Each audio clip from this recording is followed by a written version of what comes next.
It was a nice warm autumn day. Mr. Fox was doing his morning exercises, sit-ups, push-ups, and running on the jungle track. A very refreshing start to the day. But then, unexpectedly, fog started to form, stopping any plans to enjoy the beautiful weather. Why is there fog covering the whole jungle?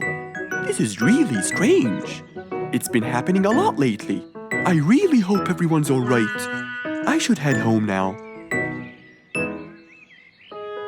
Oh, I think I should probably stay home today. I don't have my morning newspaper yet. And how would I?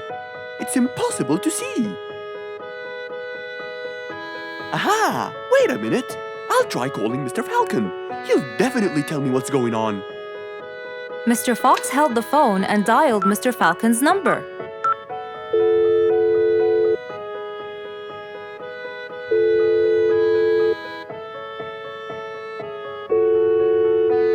Oddly enough, there was no answer. I guess he's not home. Maybe I can reach him on his walkie-talkie. As Mr. Fox went to look for his walkie-talkie, he heard a loud knock on the door. Huh? I thought everyone stayed home in this weather. Who could it be? Puzzled, Mr. Fox went to open the door. He was taken by surprise. It was Jack the horse. He stood there holding a briefcase and looking smart. Jack was a very busy business horse. He was always rushing to keep a tight schedule. But today, something seemed off. He looked like something was bothering him. Oh, Jack, what a nice surprise! It's been a long time since we met. How have you been? Come in. Thank you, Mr. Fox. But I don't want to waste any more time. I'm on a very tight schedule. Of course. Can I bring you... I don't have time. I just needed to talk to you urgently, Mr. Fox. Have a seat, please. And as you know, time is money. Wait. Hold on. First, tell me how you managed to get here in this bad weather. There's no time. I'm so busy, and I need your help with something important. All right, tell me what's the matter. Well, it all started last week. After long and weary negotiations, I won a bid for a gold mine located in the eastern part. Long story short, a gold mine obviously contains gold.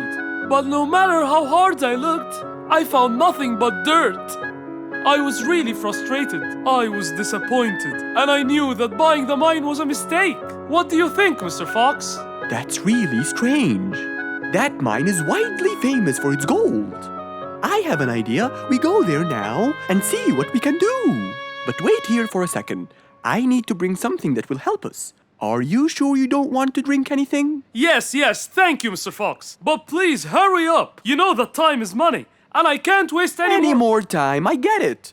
Just give me 2 minutes. Too much, Mr. Fox. So, Mr. Fox went to his room to change his clothes, trying to be quick. Then, he went to his workshop. He looked everywhere for his metal detector. When he found it, he took it and went back to his house, where Jack was standing there looking at his watch, with that usual impatient look on his face. Mr. Fox, why are you late? I have a really important meeting tonight at 8, you know. We're making a deal, and I don't want to waste any more time. You know that time is money. Time is money. I know that, Jack. But now we're wasting more time, aren't we? Right. Let's take my car, Mr. Fox. Okay. The fog had gradually started to clear away, and the vision became clearer and clearer.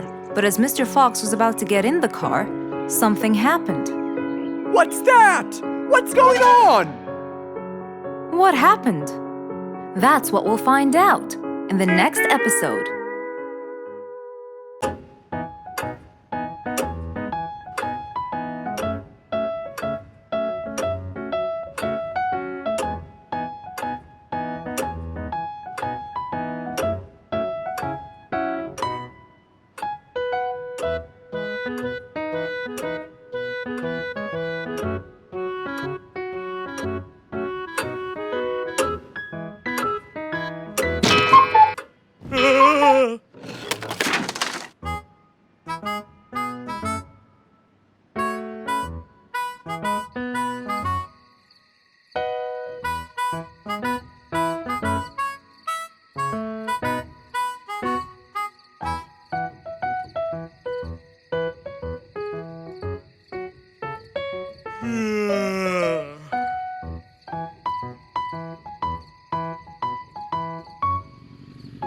It was past midnight. Mr. Sleeperson Koala was on his way home from work. The streets were empty and quiet. He was falling asleep. He tried really hard to keep his eyes open, when suddenly the car stopped for no reason. And Mr. Sleeperson didn't wake up, as if it was the hibernation season.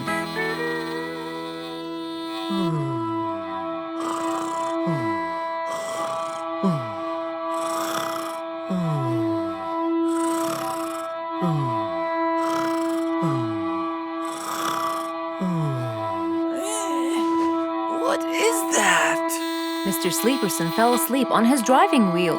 The horn was too noisy for Mr. Fox to bear. He tried to block the sound out, but it was no use. He pulled his cap over his head, put earmuffs, but it was all in vain. He couldn't bear that horrible sound any longer. What a horrible sound! Who could it be this late at night? Oh no! Mr. Sleeperson! It's you again!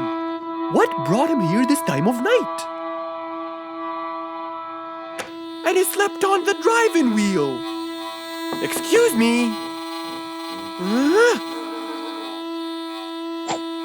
Mr. Sleeperson! Hello? Hello?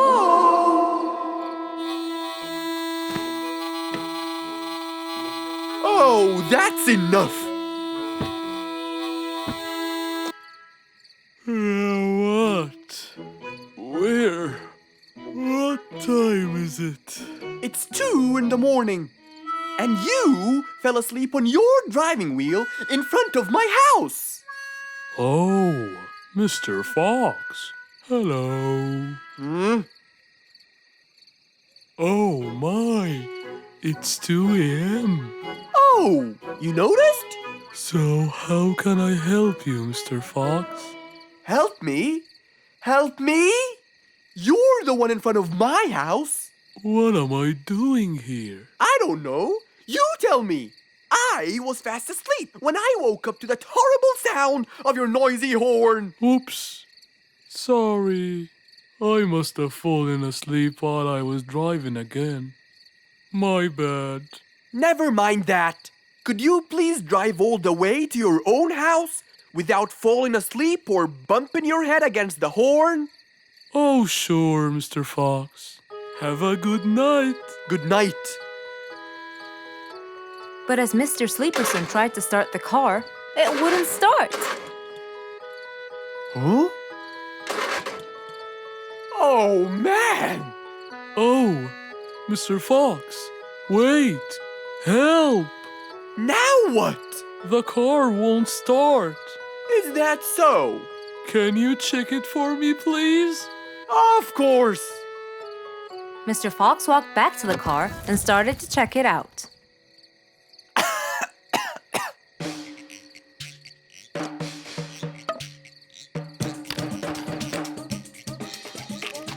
Everything seemed fine. However, when he lowered the hood cover, he found Mr. Sleeperson sleeping in the back seat. He couldn't control his anger. He banged the hood cover. But Mr. Koala was still asleep. Mr. Fox decided to hop into the front seat and try to start the car himself. Huh? Mr. Sleeperson! Your car is out of fuel! Who? Where? Your car is out of fuel! No way. Oh, What will we do now? you have to fill the tank! Okay. Mr. Sleeperson! What? Wake up! I'll fill your tank for you. I have some fuel in my house. Oh, that would be great.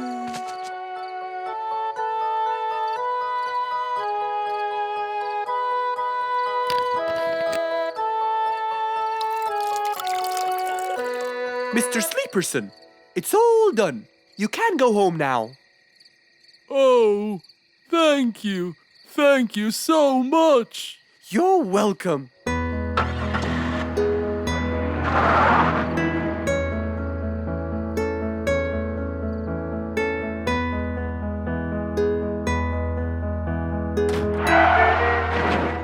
Oh, not again!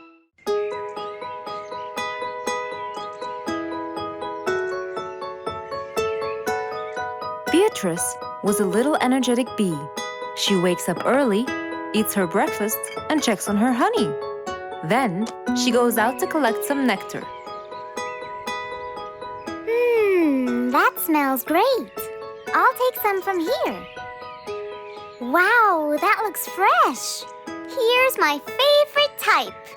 And so, she went collecting all the nectar she needed, and when she was all done, she went back home.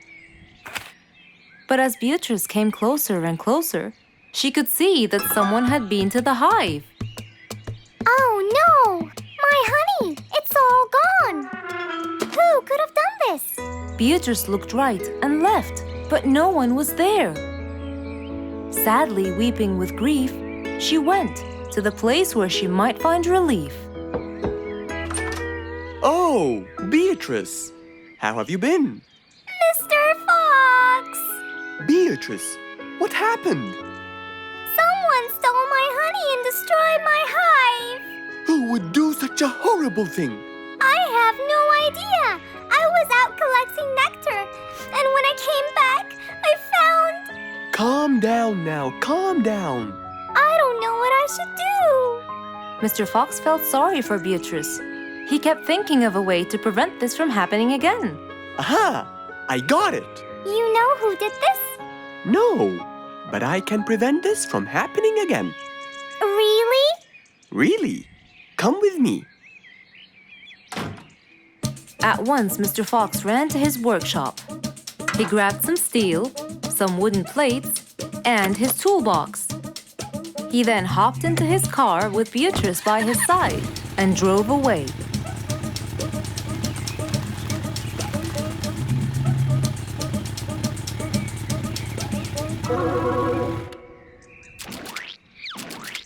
Oh, See? I told you. It's a complete disaster. you were right. But don't worry, everything will be okay now.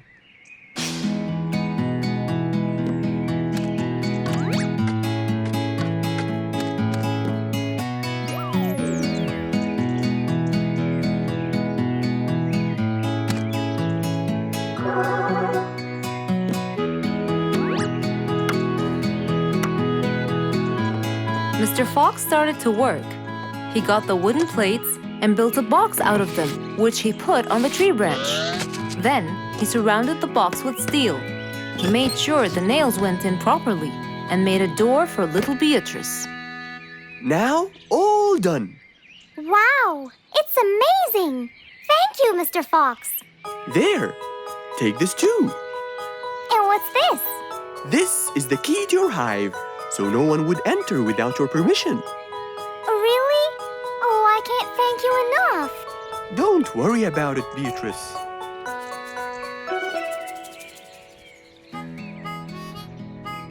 Here, Mr. Fox. This is for you. What's this? It's one of my delicious honey jars. It's the best kind I've got. Oh, you didn't have to. Well, thank you, Beatrice. And as Mr. Fox drove away, he thought that this was the perfect end to the day. One day, the whole jungle decided to celebrate their new king, Rorik the lion. He was young, active, and picky, and known for his loving spirit. After his coronation, King Rorik moved to his new mansion and started to check it out.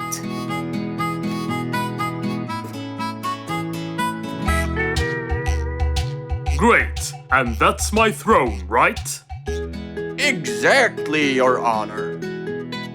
Well, I'd better check it out. Yes, please do.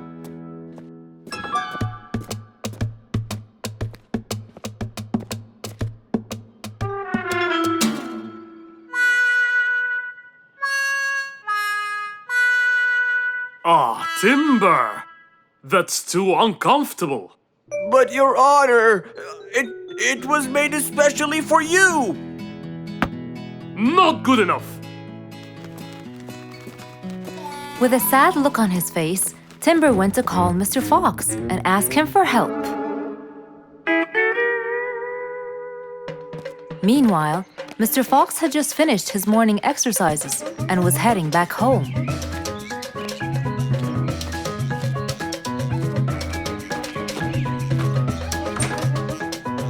After a cold shower, he changed his clothes and had some tea.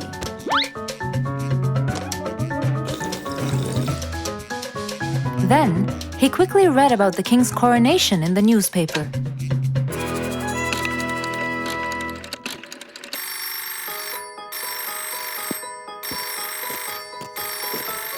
Hello? Hello, Mr. Fox. Can you please, Hello, Mr. Fox. This is Rorik. Oh, hello, Your Highness. How may I help you?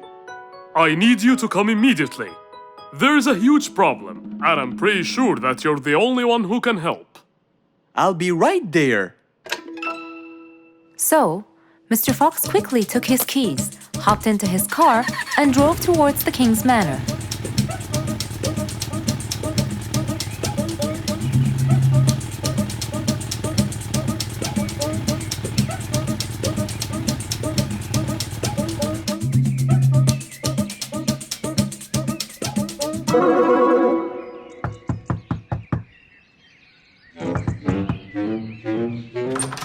Hello, Mr. Fox. One moment, please. Your Majesty, Mr. Fox has just arrived outside requesting an audience. Of course. Let him in. Come in, Mr. Fox. His Majesty is waiting for you. Good morning, Your Highness. What seems to be the problem? Oh, Mr. Fox. Good, you came quickly. Always at your service.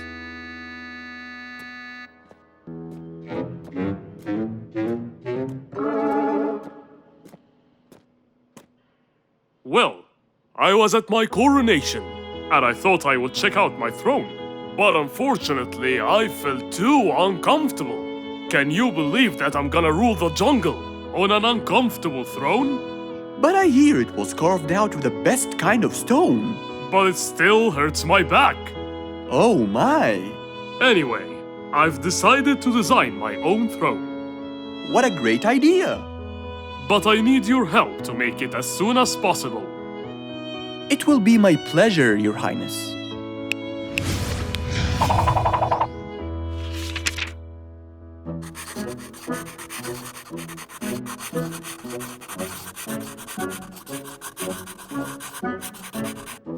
Mr. Fox designed a new throne for the king, but the king didn't seem to like it. I know just the thing for you. Mr. Fox took his tape measure and got to work. He took measurements and made estimations. This wasn't going to be easy, but Mr. Fox was gonna give it a try anyway. He hopped into his car and took off for the jungle store.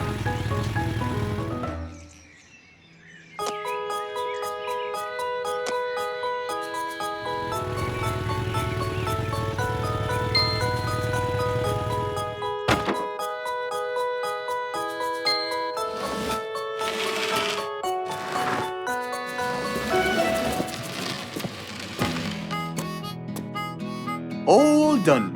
Can you please try it now? Wow! That's exactly what I wanted. Glad you liked it, Your Highness.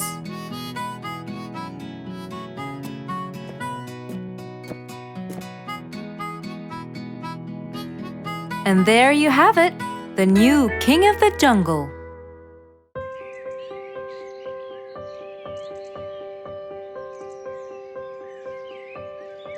It was a beautiful spring morning. The sun was shining brightly. The sound of the birds woke Mr. Fox up.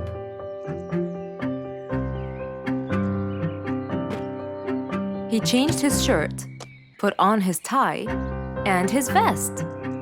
Then he drank his tea. It was delicious. After reading a shop manager ad, he got into his car and drove off.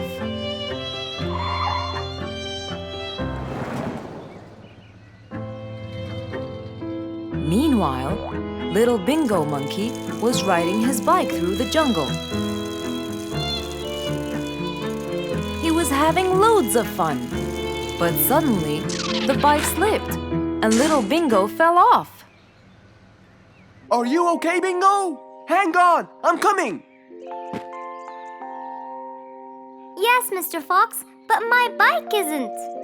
Oh, it looks like there's a problem with the tire.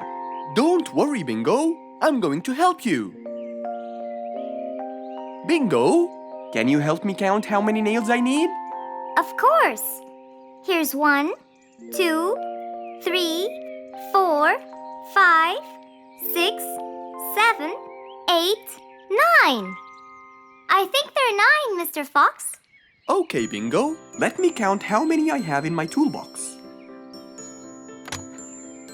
1, 2, 3, 4, 5, 6, 7, 8, 9. I'll get one more just in case he miscounted. So 9 plus 1. We need 10 nails. That's easy.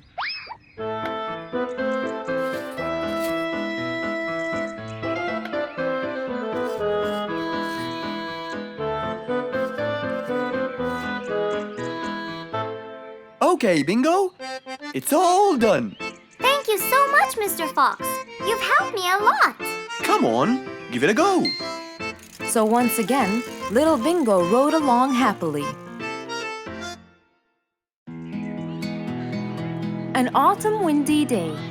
It was Jumbo's birthday. He was dancing and playing with his friends, hoping this day would never end.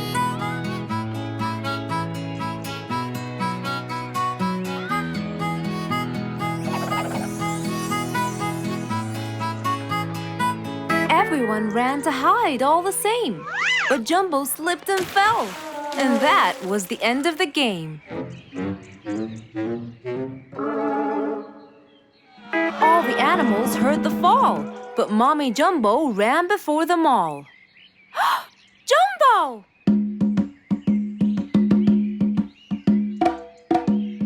Oh, Jumbo.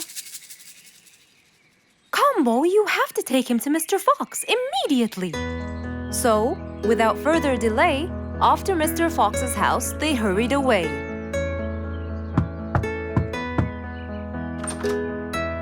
Hey, Mrs. Combo, what's wrong? Help me, Mr. Fox. Jumbo is ill. Oh, please come in.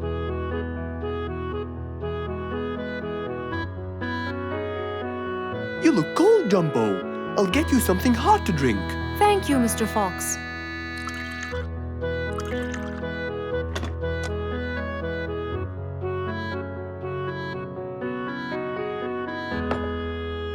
We were celebrating Jumbo's birthday. Oh, happy birthday, Jumbo. Thank you, Mr. Fox. But as he was playing with his friends, he slipped and fell into the pond. He started shivering and sneezing. I feared he might be sick, so I thought I should bring him to you, just in case. Well, why don't you lie down, Jumbo, and let's take your temperature. Open your mouth. Say, ah. Ah. Fever, stuffy nose, red dots all over his trunk. It's definitely sniffles. Oh my, sniffles? Don't worry, Mrs. Combo. It's just a sniffles fever. It will go away. All you need, champ, is some rest and just one pill of antidote. And when you're better, you can go back to play with your friends. Thank you, Mr. Fox. After thanking Mr. Fox, Mrs. Combo took Jumbo back home to let him rest.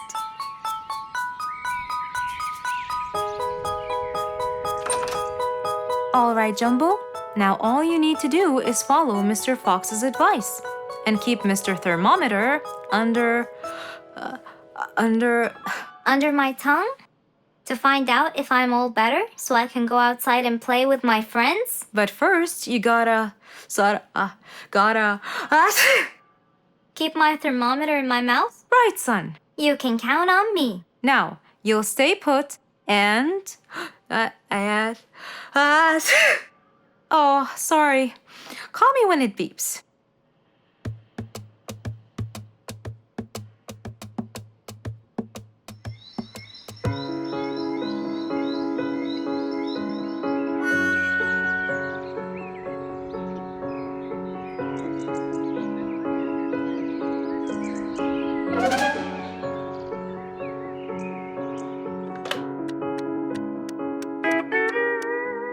Hello, Frisky. How are you?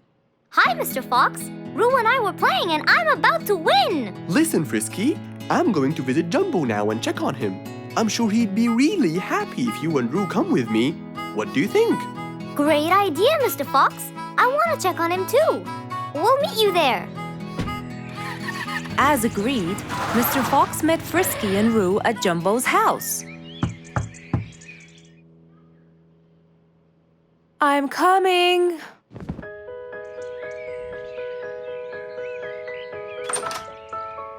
Hello, Mrs. Combo. We came to check on Jumbo. I hope he's feeling better now. Why, yes, Mr. Fox. Come in, everyone. Hey, Jumbo! I came to check on you. And I brought your friends along too. Are you feeling better now? Hi, Mr. Fox. Hi, guys. Hey, Jumbo. How are you feeling? Well, I feel better, but... Well, we need to take your temperature one more time, Jumbo. Is it time? It's time, all right? What does it say? Well, let's see. Your temperature is, oh. Your temperature is just fine and dandy, Jumbo. You're not sick anymore. You are A-OK. Yes! Now we can go outside and play. But first, I need to tell Mom. Mom? Mom? Where could she be? She's not in the kitchen. Mom! She's not in the living room. I wonder where she is. I'm here. In the bedroom. Mom? Are you okay? I think I might have caught a case of sniffles too. Don't worry, dear. I'll be fine. Now why don't you go out and play hopscotch with your friends? I'll join you when I get better. But Mom, I won't be happy if I go to play and leave you here all by yourself. I'll be only thinking of you. So, what do you think you should do, little Jumbo? I have to sit here and take care of you, Mommy. You always take care of me when I get sick. I'll take care of you and never leave you alone. Oh, I love you more than anything in the whole wide world, Jumbo. Now it's time to take your temperature. Right, Mr. Fox? You're absolutely right, Jumbo. So rather than go out to play, by his mother's side, he decided to stay.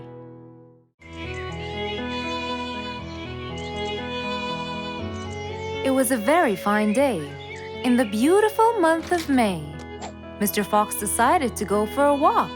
So, without further delay, he was on his way.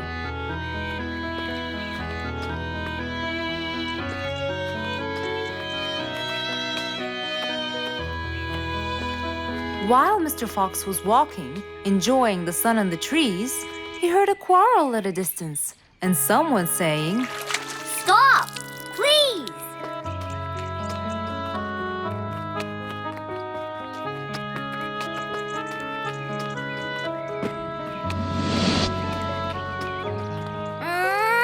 What? Can't a monkey enjoy a spring nap in peace? Nap somewhere else. I don't care. Excuse me? You splash somewhere else. You've got the whole ocean. That's more than enough room. What's going on here? I like it here, and I'm going to stay. You stink! Bingo? Bite me. Bubbles? I gobble you up, but I prefer a healthy diet. What's the matter with you two? I'm calm and happy. I'm just simply awesome. Mr. Fox, can you believe her? Honestly, I don't believe the fact that you two are fighting in this lovely weather. You tell him, Mr. Fox. Such a gloomy monkey. All I want to do is take a nap. Such a gloomy monkey, such a gloomy monkey. Bubbles, stop that. What's your problem, Bingo? What can I say, Mr. Fox? I just wanted to nap on my hammock. But Bubbles kept splashing water all over me. And it's so irritating. As if it wasn't on purpose, Mr. Fox. I just wanted to enjoy spring my way. Can't I enjoy the weather however I please? Of course you can. But Mr. Fox! And you too should enjoy your spring nap as well, Bingo. Finally! That's right. Go enjoy your spring sleepiness some other place. Say what now? You know what? I've got the perfect solution to your problem. Really? Yes, and it's very simple. What is it, Mr. Fox? Wait here for a second. Don't splash water for a short while, okay? Fine.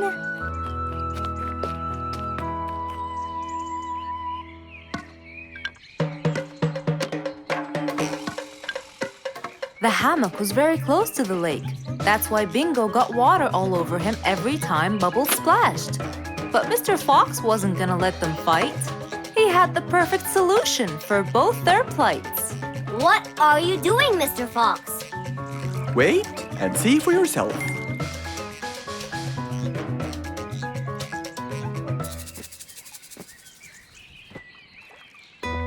Let's see. First, we'll untie the hammock. 1, 2, 3, 4, 5.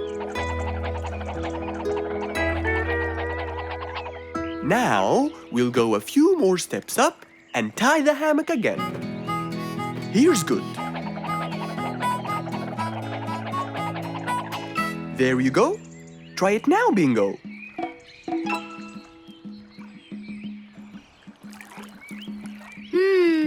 Very comfortable, Mr. Fox. I love it. And the air up here makes me sleepier. Bubbles, give me your biggest splash. Whoa! Ha ha ha ha ha. Whoops. Sorry, Mr. Fox. Don't worry about it. I feel fresh. Mr. Fox's work was done. First there was trouble, now there was none. For there was indeed no better deed than rushing to help a friend in need. It was a bright sunny day. Mr. Fox had had his breakfast and was now out doing his morning exercises. It was then when he saw Woody, who was passing by. Ah, Woody, how are you? Haven't seen you in a while. I really missed you. I'm fine, Mr. Fox. I really missed you. I hope you're doing great. Why does he look so sad? I hope nothing bad has happened. You look a bit down, Woody. Is everything all right? Are you okay? Oh, Mr. Fox, I really need your help with an urgent matter. Don't you worry, my friend. Big or small, every problem has a solution. I assure you, everything will be all right. Oh, I know, Mr. Fox. I can always count on you. Let's go inside. I'll get you something to drink, and then we can sit down and you can tell me all about your problem. Let's go. Woody followed Mr. Fox to his house. There, Mr. Fox prepared something special for Woody to help make him feel better.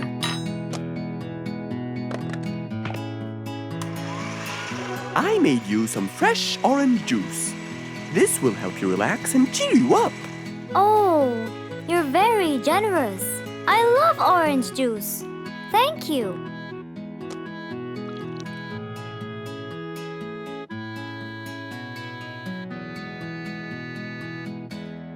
Mr. Fox. I'm really sorry to bother you over and over again, but I had no choice. Oh, no worries, my friend. You know, Mr. Fox, I'm the jungle carpenter. My business has been growing recently, and now I have many customers. Yes, you're a hard worker. You deserve it. I used to build boats for fishermen. I got famous for my skills, especially after I built Nate the fisherman the boat of his dreams. He went and told everyone in the jungle about it. They overwhelmed me with requests. That's fantastic. I'm really glad to hear that. But Nate came to me yesterday and asked if I could build him a ship. One big enough for him and all his friends, as he is planning to go on a fishing trip. It's for a special trip, he said. Yes, I've heard about that. Well, the problem is, I've never built a ship before, and I have no clue what kind of wood I'm supposed to use. I don't know what to do. How will I build him the ship he needs without the proper wood? Will you help me, Mr. Fox? Whoa, that's a serious problem. I'm gonna have to look through my books. Well, you're never too old to learn something new. I could use some time. I'll call you as soon as I find a solution. I will be waiting for your call. I know you'll be able to help me, Mr. Fox. After Woody left, Mr. Fox started his researches on shipbuilding.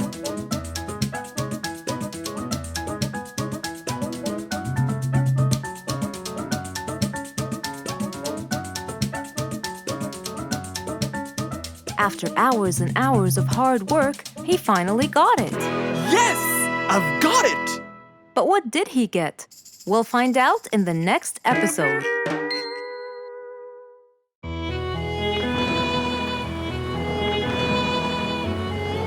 One day, the mighty eagle flew to his nest. All he wanted to do was rest. He felt bitter, he felt cold.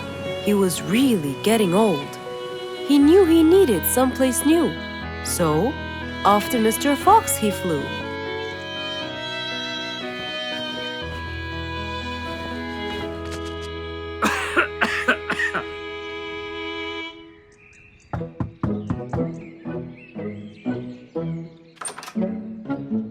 Oh, hello, Mr. Eagle. You look so tired. Please, come in. Thank you, Mr. Fox.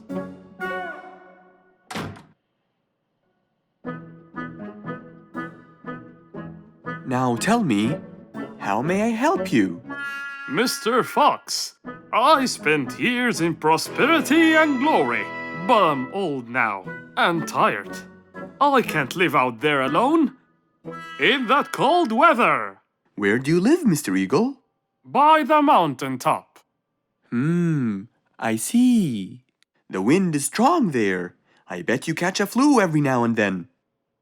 Well, I didn't used to, but that's all in the past. Now I'm old and weary. I'm not what I used to be. Plus I get so lonely up there. There is no one around to talk to, and no one to help me get better if I get sick. Why don't you come and live with us in the jungle? I looked around, but I couldn't find the right place for my huge nest. I'm too old to build a new one, and I can't really stay in someone's home. Mr. Fox kept thinking for a while. What could he do to help his dear old friend?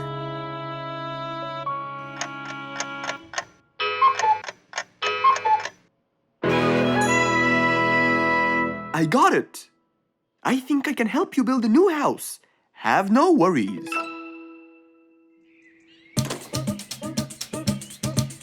Mr. Fox quickly grabbed his toolbox and hopped into his car. He drove through the jungle while Mr. Eagle flew above him. He stopped in front of a tree that looked both old and firm, right in the middle of the jungle. Lots of animals and birds lived around here. What a beautiful place, Mr. Fox. Wait till you see what I have in mind for you. Mr. Fox started to work.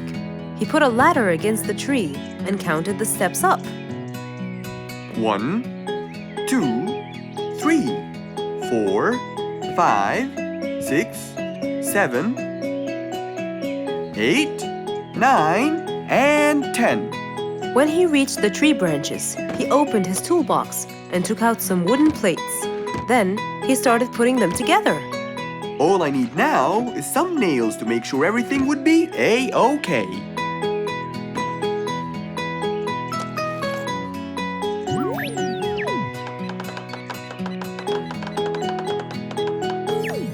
We're almost done, Mr. Eagle. Can't wait to see what it will look like, Mr. Fox. Oh my! What a wonderful treehouse! And it's all yours, Mr. Eagle. My own home. I can't believe it. Thank you so much, Mr. Fox. You're most welcome. As Mr. Eagle got inside his new house and closed the door, he felt a happiness like never before. He knew Mr. Fox's idea was truly the best, for there was comfort, there was warmth. He felt really blessed.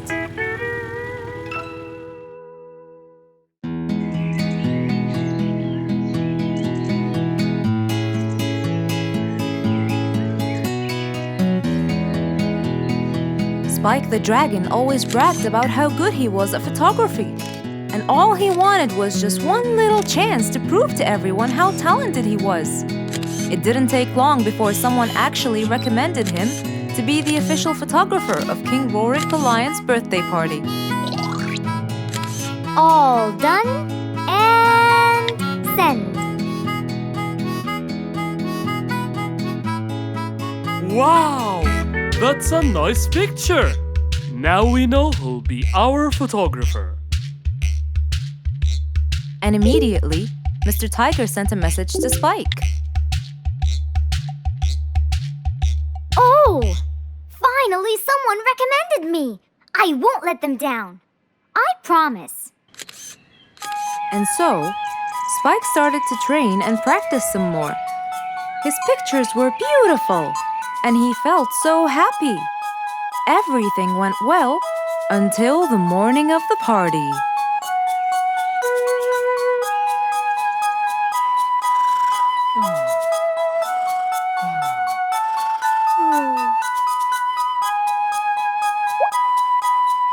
Oh, today's the day. Finally! Maybe I should train some more.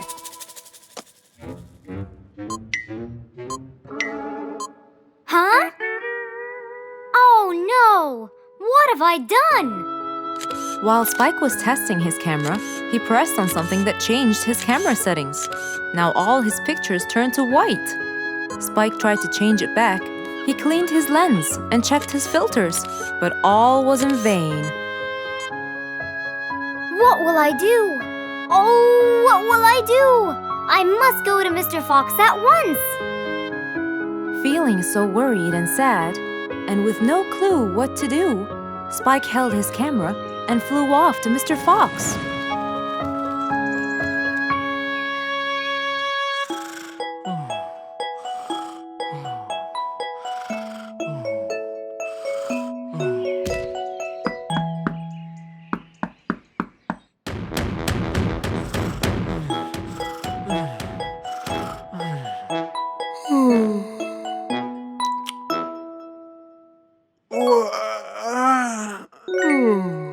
Who could it be this early?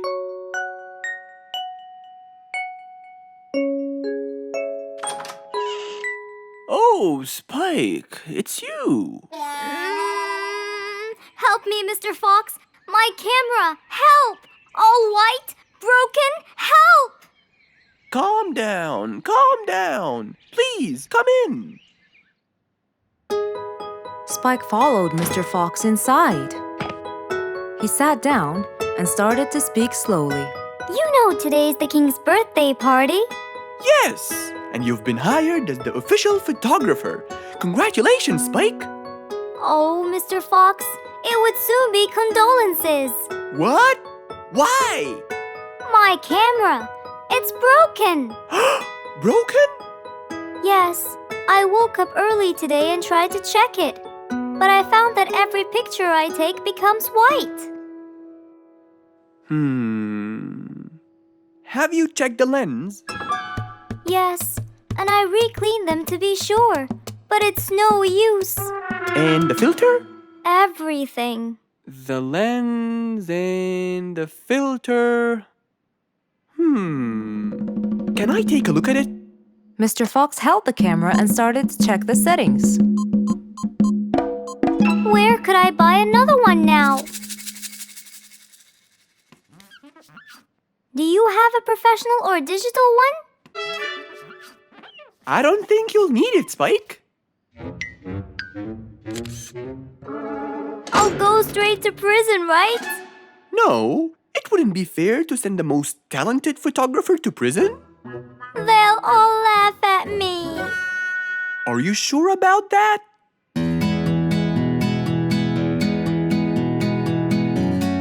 Mr. Fox took a picture with the camera and showed it to Spike, who couldn't believe his eyes.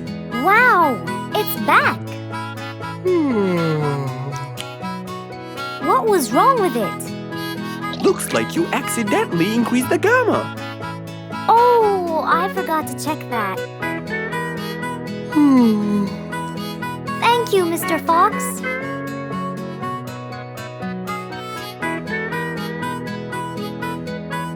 I'll go now. See you at the party. That would be awesome. With that, Spike walked out of Mr. Fox's place. He went back home with a smile on his face.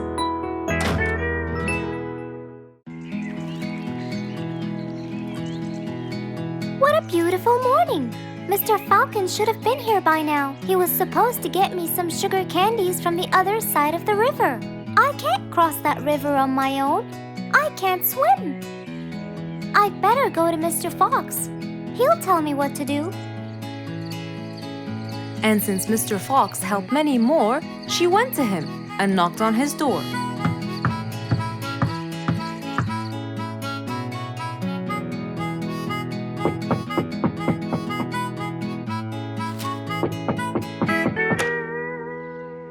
Who's there? Over here, Mr. Fox. Oh, little Auntie Lou. Welcome. Please come in. Thank you, Mr. Fox.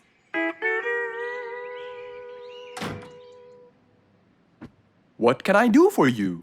Mr. Fox, my problem might seem small, and I know how busy you are, but Don't worry, Auntie Lou. Whatever it is, we'll find a solution. Tell me, what's bothering you? sugar candies. Sugar candies? But you love them. Yes, Mr. Fox, I do. That's the problem. The only place I can find them is by the other end of the river side, and I don't know how to swim. Well, how did you get them before? I had some friends who would cross the river and bring me some candies with them. But I can't wait for them to go every time. I want to be able to get them myself. I see. So you want a way to cross that river by yourself. Yes. Do you want to learn how to swim? Impossible. I'm so afraid of the water. It's my worst nightmare. Isn't there any other way, Mr. Fox? Sure there is. Let me think. Mr. Fox thought quickly and without delay, for there was already another way. He'll build a bridge for Auntie Lou, so she could cross whenever she wanted to. Little Auntie Lou, how wide is that river? Very wide, Mr. Fox. It won't be easy, but let's go. Into the workshop ran Mr. Fox. He grabbed some wood and his toolbox. He put them in his Jeep and hopped inside. Then he and Auntie Lou went for a ride.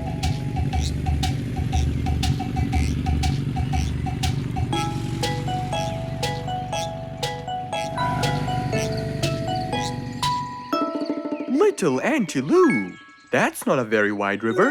But it is to me, Mr. Fox. You're only saying that because you're too big. Maybe you're right. Little Auntie Lou, let's get started.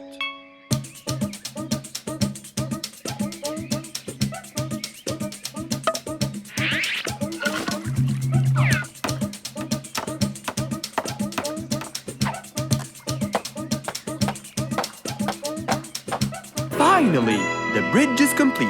Mr. Fox, that's exactly what I wanted. Thank you so much. I'd better be on my way to collect the sugar candies. I've always dreamed of this.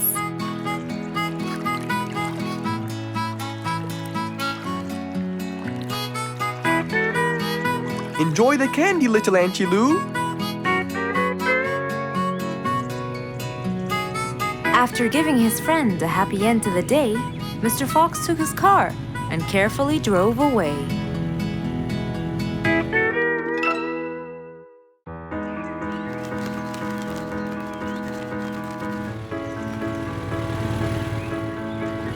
One beautiful spring morning, though tired and sleepy, Mrs. Sharpie the post owl was on her way to Alfie's house to deliver a parcel.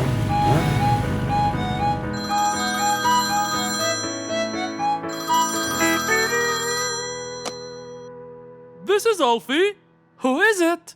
It's Chip, Alfie. How are you? I'm fine, thank you. Great! I sent you the new sheet music, which you have to rehearse. Of course. I will as soon as it arrives. As soon as Alfie hung up the phone, he heard a knock on the door. Good morning, Mr. Alfie. I have a parcel for you from Mr. Chip. Oh, thanks, Sharpie. I better start. Alfie took the parcel and got out the sheets. And then he went off to practice. Alfie the sea elephant was relaxing on the seashore, for it was his favorite place to be. He loved playing his violin, but suddenly the strings became so thin. And as he gave it a hard play, the strings snapped, and Alfie's face turned pale gray. Huh? Oh no! Not my violin! It's my one and only hobby! What shall I do? Oh, I know! I must go to Mr. Fox! Alfie walked towards Mr. Fox's place, hoping that he could help and solve his case.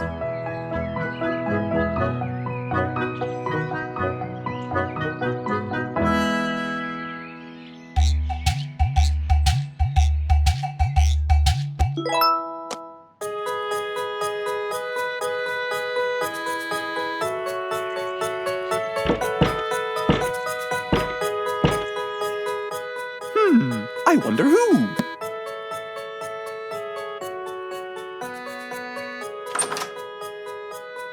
Alfie, our star musician. Welcome. Come on in. Thank you, Mr. Fox. Have a seat. Would you like some lemonade? Yes, please, Mr. Fox.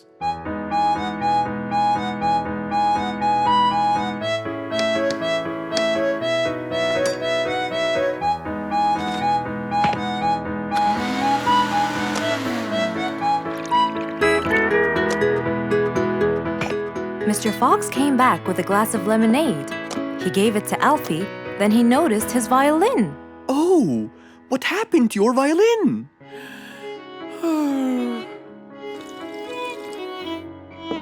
I was playing by the seaside and suddenly the string snapped. What do you think I should do? Well, we can simply buy some new strings and change them.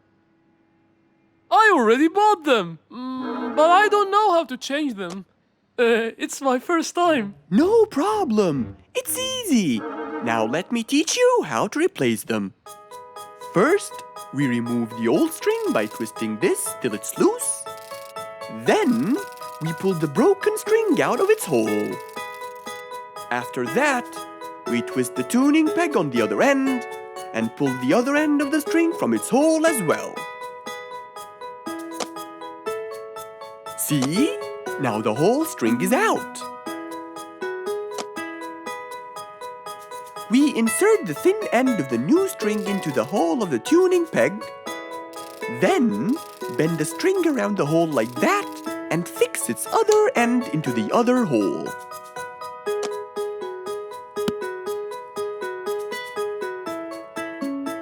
And there's the other string as well.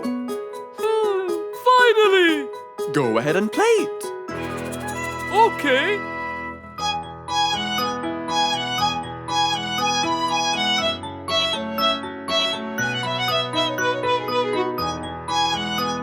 With his violin finally fixed, Alfie walked out the door. He went back to play on his favorite seashore.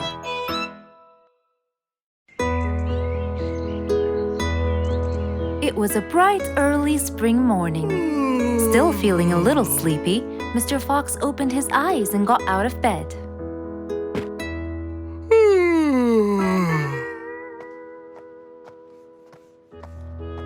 Since the weather was beautiful outside and awfully tempting, Mr. Fox decided to go for a walk in the jungle. The sun was shining, the birds were twittering. It was a very peaceful morning. Well, sort of.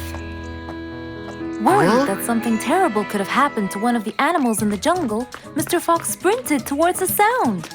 Are you kidding me? You're the size of an air balloon! Are you making fun of my size, you piece of you? What? Take that back now, you... No! I'll never take it back! This was all your fault! No, it wasn't! It was yours! No! It's always your fault! Now, calm down. Oh, Mr. Fox, I'm so glad you passed by. You're the only one that could solve my problem. Solve your problem? No, Mr. Fox will solve our problem. No way! What you did was a total crime. So not true. You're the one who started it all and injured me, you big There, calm down. And just tell me what happened. He woke me squeezed up! Slow down, one at a time. Mr. Panda, you go first. Thank you.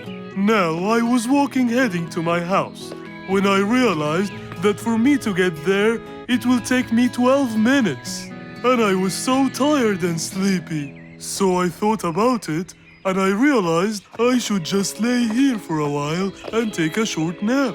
And just as I was starting to get comfortable, I found little chicklets screaming with the highest pitch into my ears, Mr. Fox.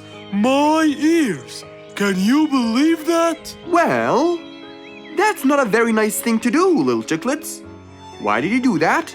But I didn't, Mr. Fox. And how is that? I was heading to my favorite lake, and I was walking just right behind Mr. Wicks, when all of a sudden, out of nowhere, he decided to lay down and fell to the ground and squeezed my beautiful wing.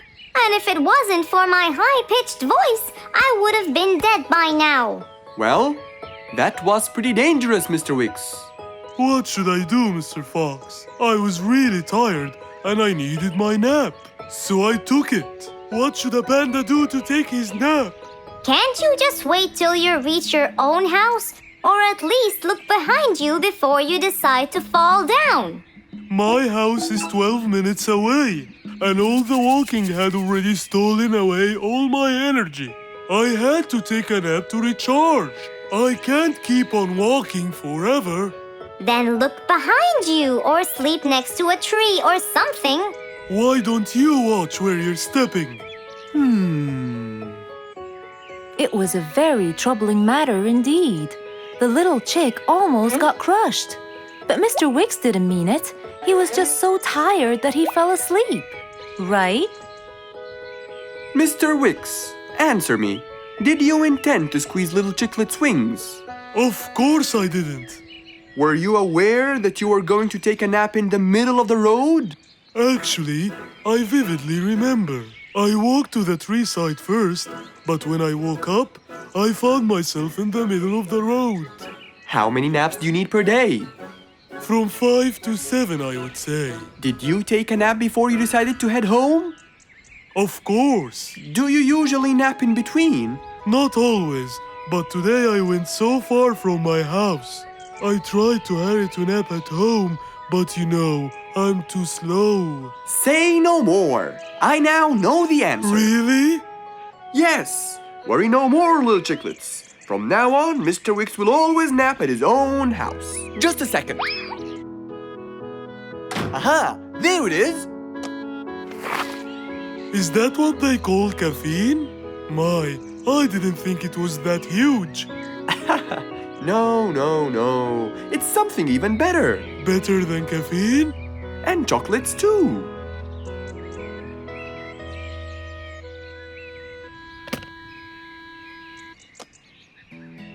Wow! Rollerblades! So you'll be able to move fast and reach your house as fast as you can. Oh, can I try it now? Sure you can. Wow!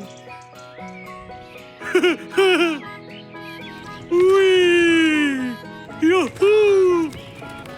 Thank you, Mr. Fox. Anytime you need me, I'll be there. Just imagine if you woke up one day and all your food was gone. Your house was a big mess and the oven was turned on. What happened exactly? You really can't tell. But that's what happened to our friend Giselle.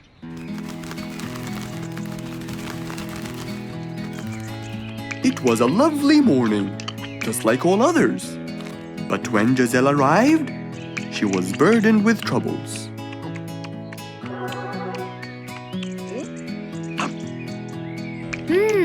These are good. Yeah, my mom makes the best pancakes in the world. Look, it's Giselle. Hey, Giselle, come join us. Have some of these delicious pancakes. Thanks. I'm not hungry. What's wrong, Giselle? You guys, I think a thief broke into my house. What? Food has been going missing from my home, but I didn't think much of it. But the amount of food disappearing kept getting bigger and bigger. And yesterday, all of my food went missing. And there was a huge mess at my house. I even found the oven turned on. My house could have burned to the ground. Oh, I'm so sorry to hear that. Are you okay? This sounds really dangerous. What if this happens to my house next? Calm down. Whatever it is, I'm sure we can deal with it. Giselle, let's go to your house and check it out. And so, they left for Giselle's house. They had no idea what would be waiting for them. Oh dear, what a mess. Did you not hear them at all? I heard noises, but by the time I got up, they were gone. Did they take anything else other than food? No, nothing else is missing. So how do you explain all this mess? Maybe they were trying to find their way in the dark.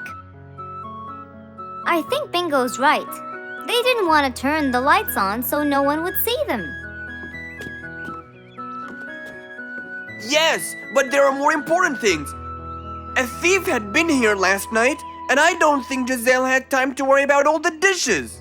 You're right. These are not mine. I didn't use these. That means that whoever was here didn't just steal the food. They ate it all here. That would explain why the oven was on. They cooked. Okay, calm down. We'll figure out a plan to catch them. But first, let's clean everything up. They started cleaning the house, trying to help their poor friend out, while being so worried about what's going to happen next. Any idea how we're going to catch them? I have an idea. We'll have a neighborhood watch. You know, we'll stay up around the house so we can catch them as soon as they come near. Sounds great. Giselle, why don't you go and get some sleep? We'll take care of it. Thanks, guys. They all sat in anticipation, ready to jump on the thief without any hesitation. But hours passed by with no one in sight. They started to become very, very tired. Does anybody else feel a little bit sleepy? Yeah, and cold, and a little hungry.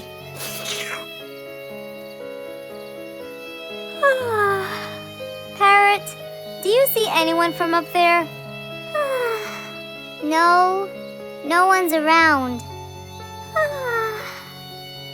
Guys, you can go home. I'll stay here for the rest of the night. I'm not tired.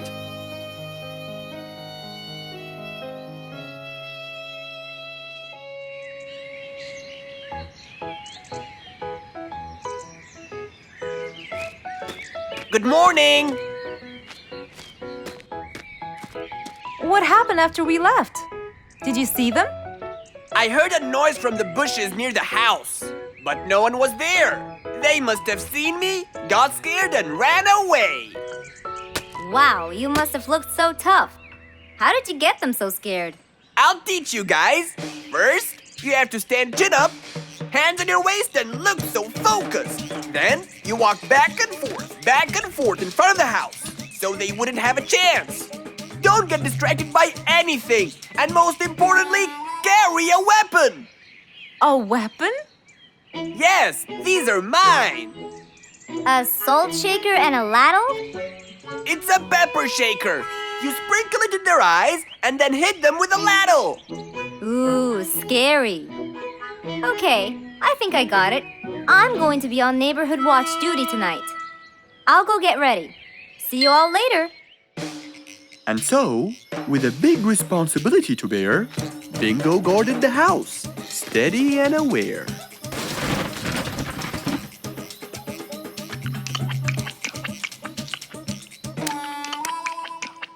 Zebra, what are you doing? What?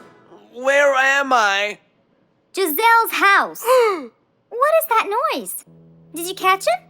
Yes, it's Zebra. He's been sleepwalking and eating all your food. Oh no! Giselle, I'm so sorry. I wasn't stealing your food. This happened before. I sleepwalk a lot. Don't be mad. I can't believe it's been you all along. That is so funny. You're not going to tell everyone about it, are you? If she doesn't, I will. I knew you couldn't scare a thief away with a ladle. You could! You know what? I'm just happy Giselle is safe. I'll just go home now. I need some sleep.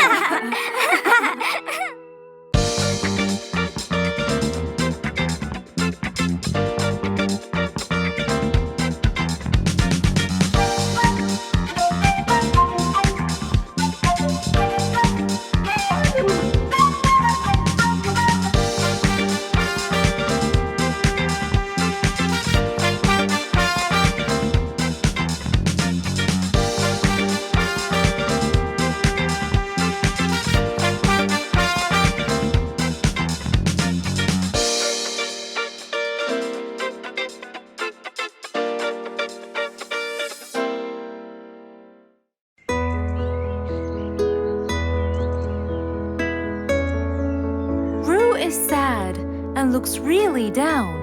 On his face, there was a frown. He had a cake, but he didn't care. And although it was his birthday, he said, Life's not fair. Thank you, Mom. You're welcome, sweetie. Are you okay? Yeah, I'm fine.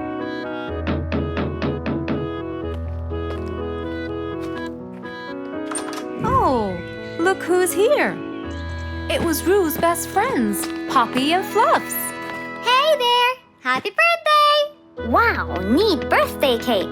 Yeah, just a normal birthday cake, traditional birthday hat, and the same old wishes over and over again. Rue, are you okay?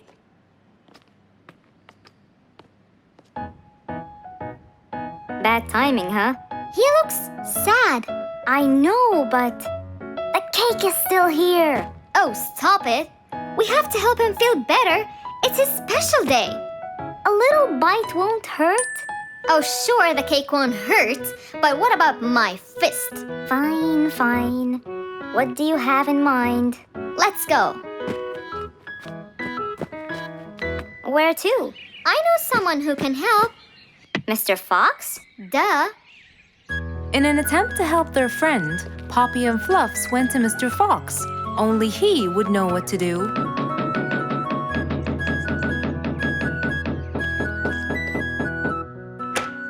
Hey, Carrots. Do you have any lemonade, Mr. Fox? I stopped apologizing for his behavior long ago. You know, Fluffs, he's just Fluffs. It's okay. Come in. Are you sure it's all right? Positive. It's always the right time. It's Rue's birthday, and he's pouting. He's bored with the same birthday routine every year. So we want to make him something different this year. Can you help us? Yeah. Unbelievable. You'd think I'm quite believable if you tasted this lemonade. It's awesome. Any ideas, Mr. Fox? What do you guys say I help you throw him an extraordinary party with a magic show? A magic show? But who's gonna perform the magic tricks? You guys will. I'll teach you. This is the best idea ever. I agree. We'll also bake him a cake. But he says cakes are boring. I can assure you, this one he will like. Sounds like the perfect plan. All right, first, let's bake the cake. It wasn't a very easy task, but all three of them worked hard to make this the best day ever.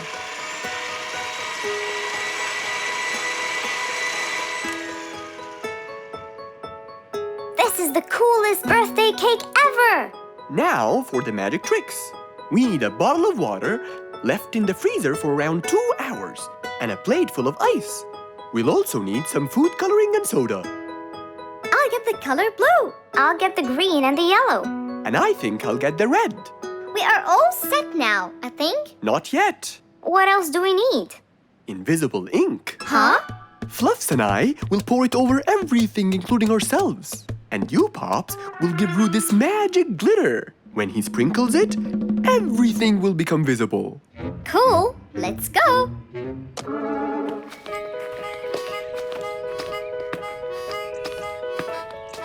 Let us pour the invisible ink now.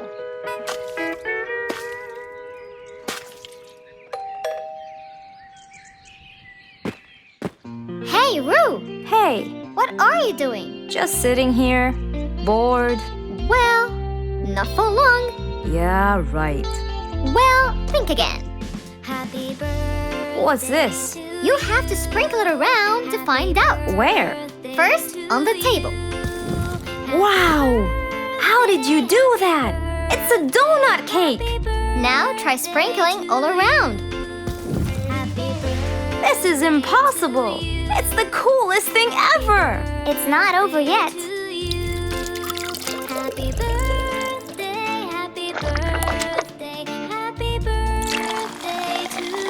I can't believe you guys did all this for me! All thanks to Mr. Fox. He was a great help. I can't believe you guys! Thanks! That's what friends are for. Mom, come and see! What wonderful friends you have, Roo! Yeah, I think so too. Because of his friends, Roo's birthday was extra nice. One celebration was not enough, so they celebrated twice.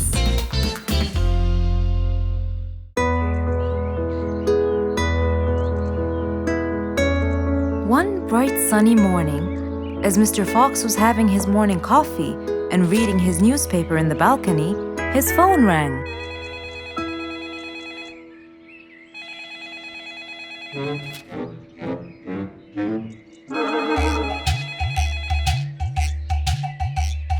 Who could it be so early in the morning? Hello? Hello, Mr. Fox. It's Rorik. Oh, hello, Rorik. How are you today? Not very good, I'm afraid. Why is that? My piano. I tried playing it today, but it sounds weird. How so? I don't know. Could you please come and check it out? Sure, I'm on my way. Thank you, Mr. Fox. I'll be waiting for you. And I'll be right there. So, quickly, Mr. Fox changed his clothes. He took his toolbox and his car keys, got into his car, and drove off to Rorik's place.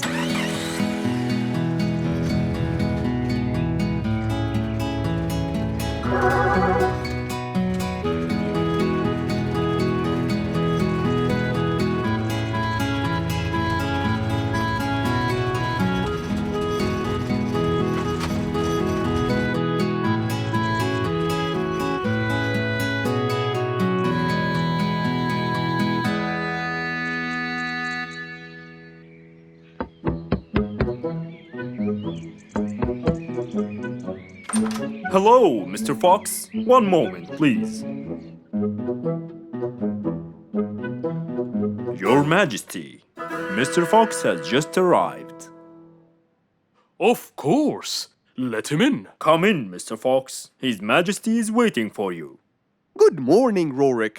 I came right away. Oh, you're here, Mr. Fox. Please help me with my piano. It's the only thing that comforts me. Don't worry, Rorik. I'll see what I can do. Mr. Fox started to check the piano. He tried playing a few notes. What is it, Mr. Fox? Is it broken? Mr. Fox, please answer me. It sounds horrible. It's not broken, Rorik. It just needs tuning. Do I have to buy a new one? No, Rorik. It's very simple. I can tune it for you. Really? Thank you, Mr. Fox. I almost had a heart attack. However, Oh no, not that word. I'm sorry, but it might take a while. Oh, it's okay. I can wait. Okay then, I'll get started. Please, Mr. Fox, do your best. It's my everything. Don't worry, it'll be good as new. Mr. Fox opened his toolbox, grabbed a few things, then started to work.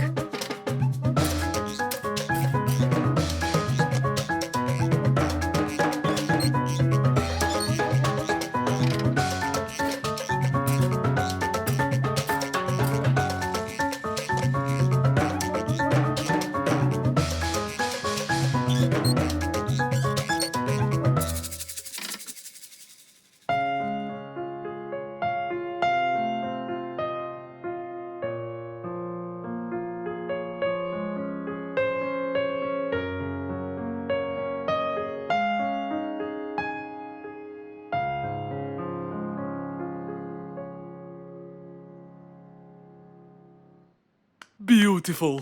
It sounds beautiful. Told you everything will be alright. I can't believe it. Thank you so much, Mr. Fox. Anytime, Rorik. And with that, Mr. Fox's work was all done. He waved goodbye and drove along happily. He had helped out a friend once more. For helping each other is everything you could ever wish for.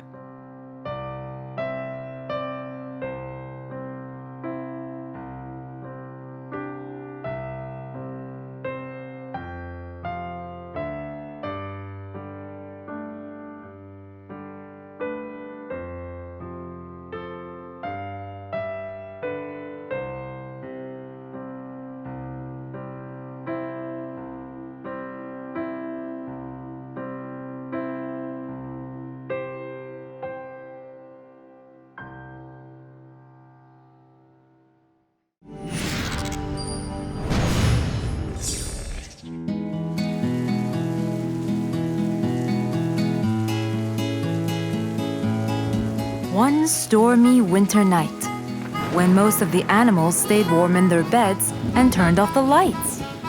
There was thunder, there was lightning, and Woody the Woodpecker found it frightening. He knew he was in trouble, for his house will soon become rubble. Oh no! What am I going to do? I better go to Mr. Fox before things get worse. With a nice cup of hot chocolate, Mr. Fox continued reading his book when the doorbell rang. It was winter. No one would walk in the rain unless they had a complaint. Woody, what are you doing walking around in such cold weather? Hurry, come in.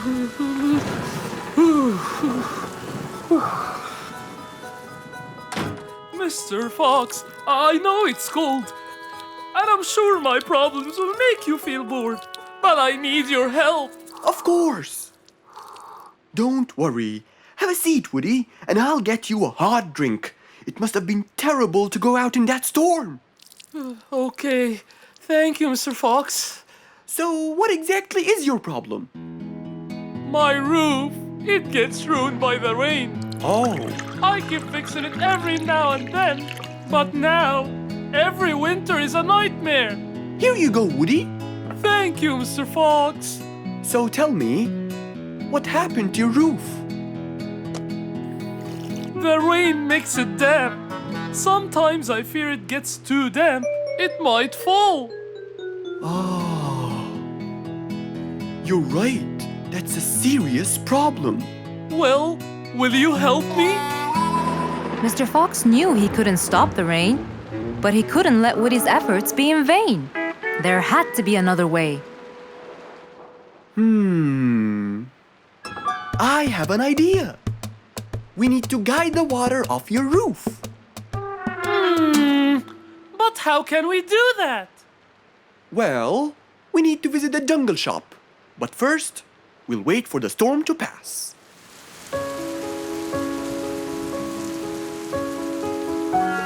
Finally, the storm faded away, revealing a bright, warm, sunny day. I think the weather is better now. Let's go, Mr. Fox! Mr. Fox and Woody hopped into the car, and off they drove to the jungle shop. So, what will we buy from here, Mr. Fox?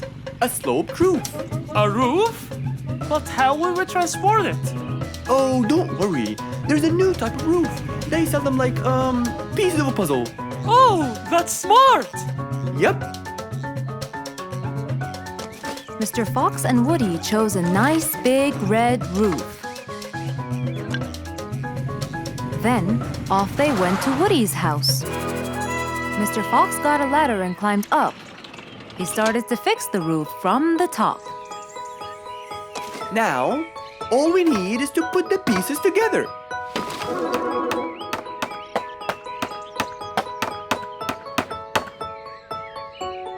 All done. I'm coming down. Wow! It looks great!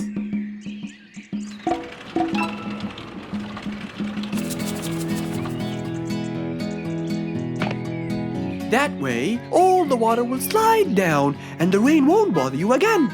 So, does that mean no more rainwater will enter my house, Mr. Fox? Of course not. I guarantee it. Oh, I'm so happy! Thank you so much, Mr. Fox. Oh, it was nothing. We all like living in a dry, warm place in the winter.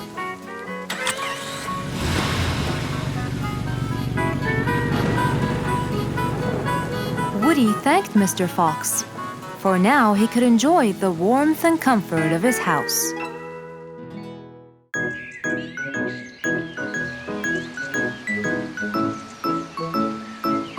It was a beautiful Saturday morning.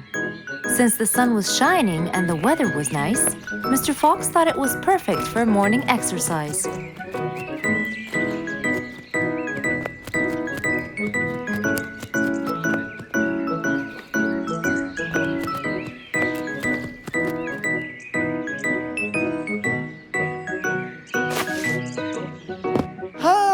Piggy, how are you? Haven't seen you in a while. I really missed you. I'm fine, Mr. Fox. I really missed you too. I hope you're doing great. Why does he look so sad? I hope nothing bad has happened. You look a bit down, Piggy. Is everything all right? Are you okay?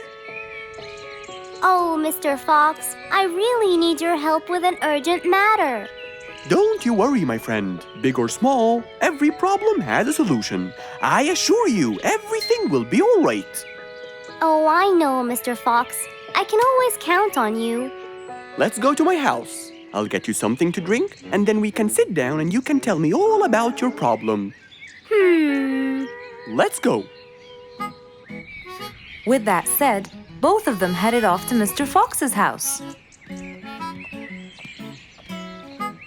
So, Piggy, tell me what's the problem? I keep trying to grow a plant in my garden, but it keeps dying. Do you give the plant enough water? Yes, every day. Well, how about the sun? Do you keep it in an open, sunny area? Yes, I do. I plant it in my garden. Looks like I'll have to come with you to find out what the problem is. Wait here for a moment, please. So, without further delay, Mr. Fox changed his clothes and got ready. Then, they both got into the car and drove off to Piggy's house.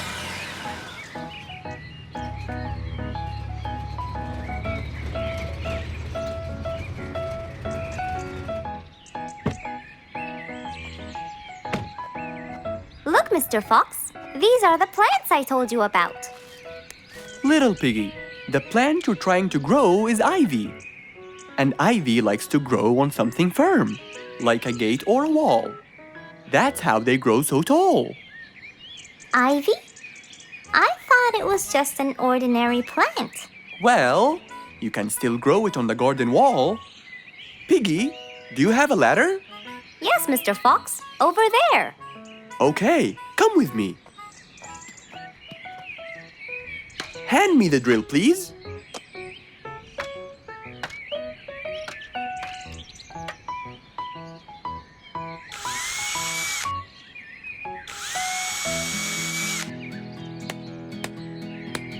After drilling the holes and hammering the nails, Mr. Fox hung the ivy plant all across the wall.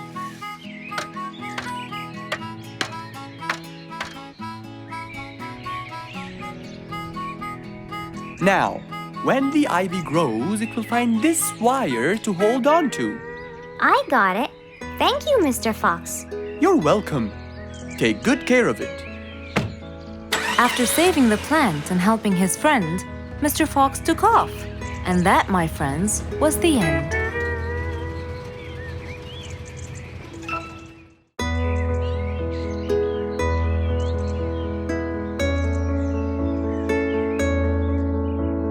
One cold morning, while everyone was shivering in their houses, Mr. Fox woke up and went to watch his favorite team play.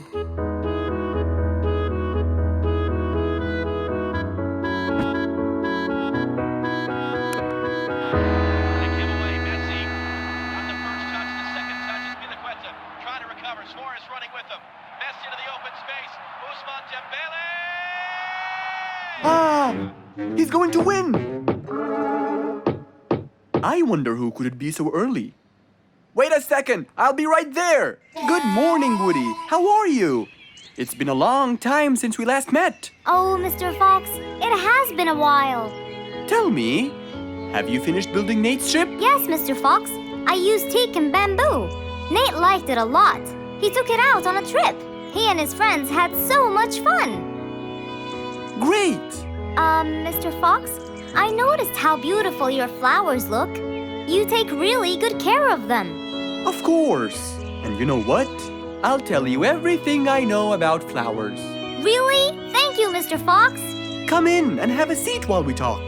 Okay. Woody followed Mr. Fox inside. Feeling a little cold, he waited patiently while Mr. Fox prepared 2 nice bowls of hot soup for them both. Here you go. Thank you. It's delicious. Glad you liked it. Now tell me, what's bothering you, Woody? How did you know that something was bothering me? I know you all too well, my friend. Okay. You know, it's really nice and warm here. Yes, warm weather helps me think and relax. Well, Mr. Fox, I'm sure you know that I've been a carpenter for a long time now. Of course. And during the winter, my business blooms. And my customers increase because I sell them the wood they use for their fireplace. Very good. But where's the problem? The problem is, they're not all the same. So each customer needs the wood to be suitable in size for his fireplace. That's true. And as you know, I work alone.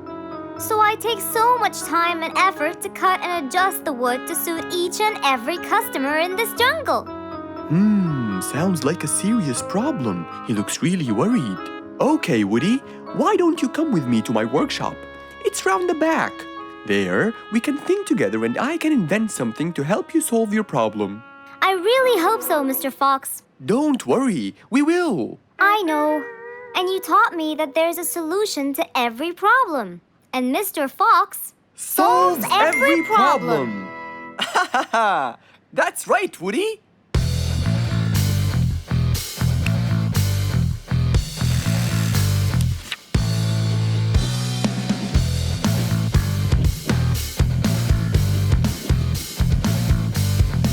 I will invent a gigantic wood-cutting machine that has the ability to choose and control the size and shape of your wood depending on what you need. What? Really? Aw, you're the best, Mr. Fox. I'm just going to need some time to build the machine. You got it, Mr. Fox. I'll go get a few things done, and I'll come back. Okay, I'll see you then, Woody.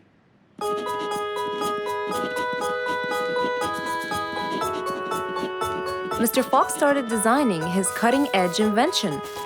He knew that is exactly what Woody needed to help him with his carpenting business. And because he was making this device for Woody, he thought he'd add a bit of color to make it all even more special. Finally! This is it! Mr. Fox's size-adjusting wood-cutting machine.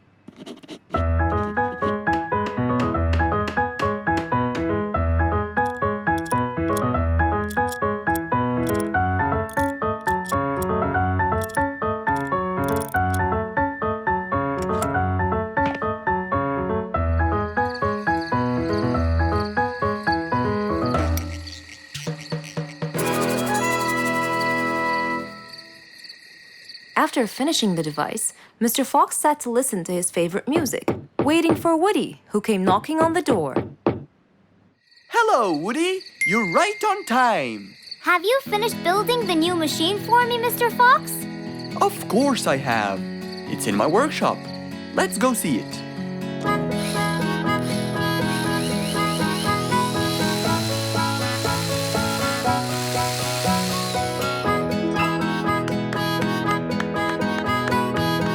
Fantastic!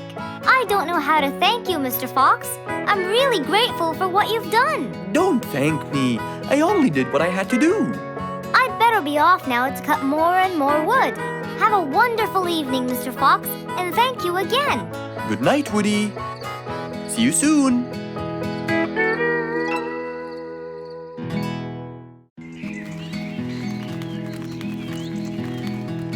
It was a beautiful sunny day. Feeling bright and early, Mrs. Sharpie was on her way to work.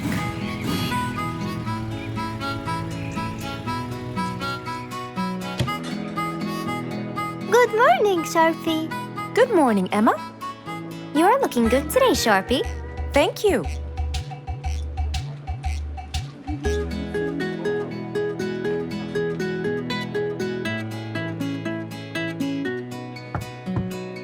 Come in. Good morning, Mrs. Susan. Oh, good morning, Sharpie. Today's gonna be a special day. I hope so, but why? Well, we have more packages that need to be delivered to their owners on time. And there's a special package for the king. I'm on it, Mrs. Susan. After piling them all up, Mrs. Sharpie went to deliver the packages.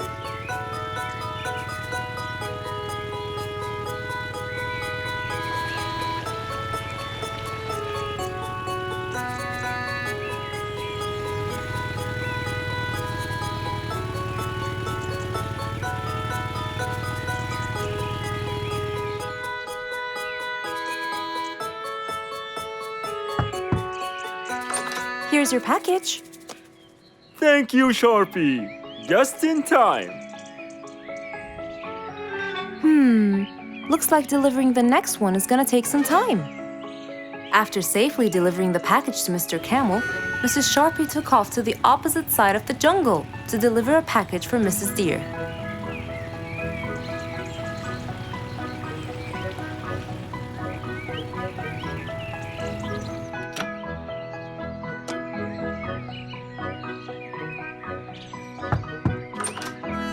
Here's your package.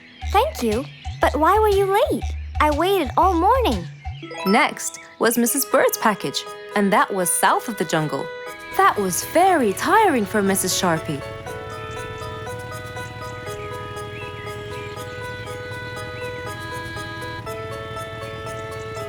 Mrs. Bird! Mrs. Bird! Here's your package. I thought you weren't coming. Thanks anyway. Next was Spike the Dragon.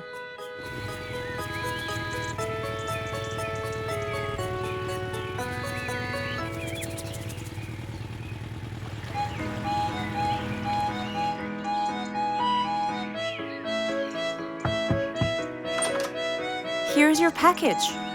You know, I never thought you'd be late. Oh no! It's the last package I'm delivering today. I hope the king is not too upset that I'm late. Worried and a little scared, Mrs. Sharpie took off to deliver the last package. She was already late as it is. The last package was intended for the king, and after being all over the jungle, will she be able to make it in time? Here you go, Mr. Timber. This package is for the king. Thank you, Sharpie. But the king was worried and a bit upset. Why? Well, he had to wait all day for this package. You're not usually late, Sharpie. He was very upset. My sincerest apologies. I'll be more careful next time. Mrs. Sharpie was very tired and really upset. Having to deliver packages all over the jungle was no minor task. So, she decided to go to Mr. Fox and ask for his help. Oh, hello, Mrs. Sharpie. How have you been? I'm not good at all, Mr. Fox. You have to help me. What happened? I've got a lot of letters and packages, and I keep flying east and west all over the jungle. This won't do, Mr. Fox. I'm so tired. Oh, Mrs. Sharpie, you do look exhausted. Please come in and we'll figure this out together. Would you like a cup of hot chocolate? No, I just want to find a solution, Mr. Fox. Okay. Tell me what the problem is exactly. I get too much letters, so I fly to deliver them. I find that the first letter should be delivered to the western part of the jungle, so I fly and deliver it, just to find that the next one is in the eastern part of the jungle. And when I fly and deliver it there, I find that the one after it is in the north. And after that, it's west again, and it's all driving me crazy. Calm down, Mrs. Sharpie. There must be a solution to all of this. That's why I came to you. I kept thinking and thinking, but they come in packages, and I must deliver them all in one day. So how can I do that? Don't worry, Mrs. Sharpie. We'll sort this out. Sort? Sort! That's it! Why don't you sort them out from the very beginning, Mrs. Sharpie? What do you mean by sorting them out? I mean, first, you should read the addresses and sort all the letters that should be delivered north together, and those that should be delivered east together, and so on. And then I'd finish all the north letters together, and the east, and then the south, and then the west, right? Precisely. That's a great idea, Mr. Fox. Thank you so much. Wait, where are you going? I have letters to sort out. Thank you, Mr. Fox. Glad I was able to help you, Mrs. Sharpie. Goodbye.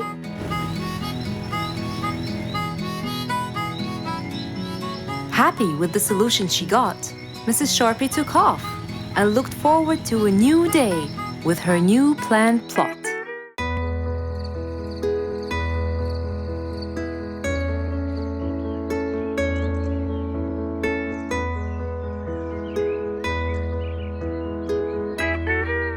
It was a bright, early morning. Mr. Fox woke up and went to wash his face.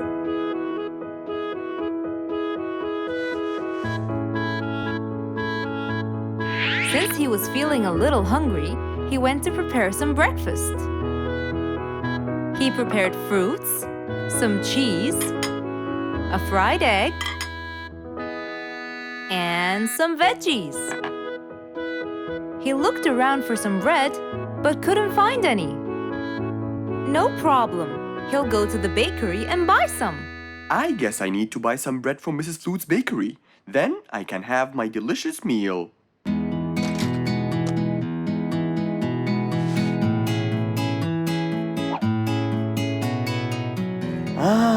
I'm very hungry. I'm sure glad the bakery is close by. I won't be needing my car.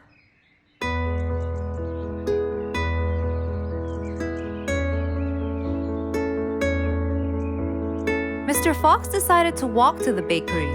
He really enjoyed the early morning breeze. And on his way... Good morning, Mr. Fox! Oh, Mr. Falcon! How are you? Are you getting enough sleep? Yes, I can sleep most anywhere now, and it's all thanks to you, Mr. Fox. Glad to hear that, my friend. See you around.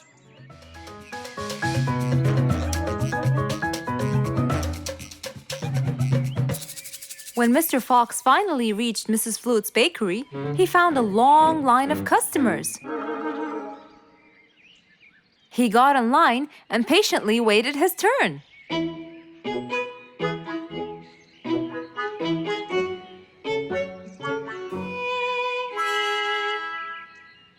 Wow! Looks like everyone wants bread. Slowly, the line was moving up, and Mr. Fox got closer and closer till he finally reached the counter, where a very tired Mrs. Flutes was waiting. He was her last customer. Hello, Mr. Fox. Here you go. Hello, Mrs. Flutes. You look really tired. Yes, Mr. Fox, it's becoming more and more exhausting. Why? The number of customers has increased lately after I upgraded both the bakery and the quality of the bread that I produce. That's great. I know it's great, Mr. Fox, but the thing is, the rate of bread production is really low. Well, compared to the number of customers, that is. But why is the rate of production low? Well, Mr. Fox, grinding the wheat takes loads of time and effort. Sometimes it takes over a day or so. That's basically why everything else gets delayed. What should we do to solve this problem? Okay, Mrs. Flutes, I will head home now and eat my breakfast and try to think of a solution. And I'd like you to pass by my house tonight. I'm sure I'd figure something out by then. Really, Mr. Fox? I can't wait to hear your solution. I'll come by your house as soon as I get off work. Okay, see you later, Miss Flutes. See you later, Mr. Fox. Mr. Fox went back home to have his breakfast. Miss Flute's bakery is truly the best. I have to solve this problem, or she won't be selling any more delicious bread. With that in mind, Mr. Fox went to his workshop to give it some thought.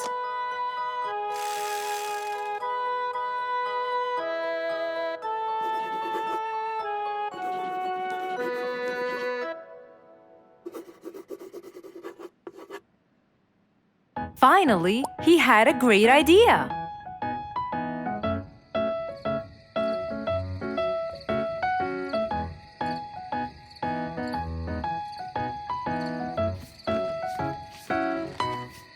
That was a long day. I should head straight for Mr. Fox. I'm sure he would have solved my problem by now.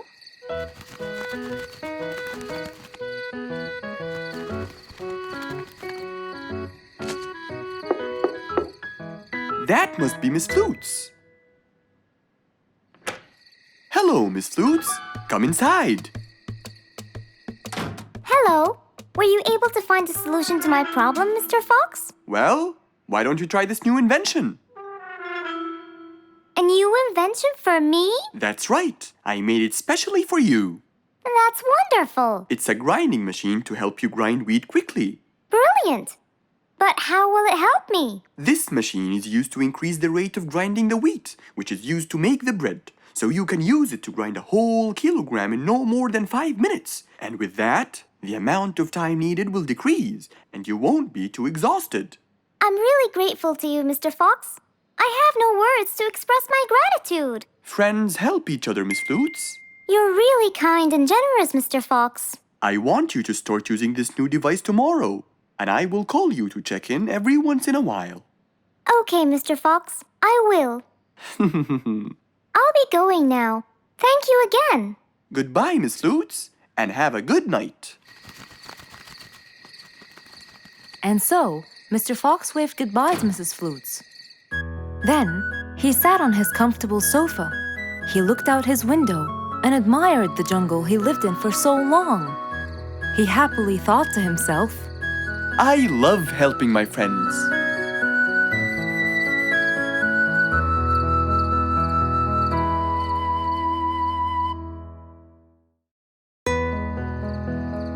One nice spring night, Mr. Fox was sitting in his balcony, relaxing and drinking his favorite juice, when suddenly the phone rang.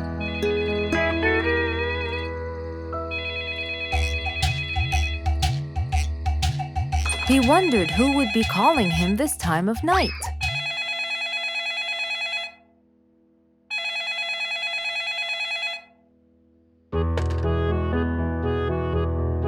Hello?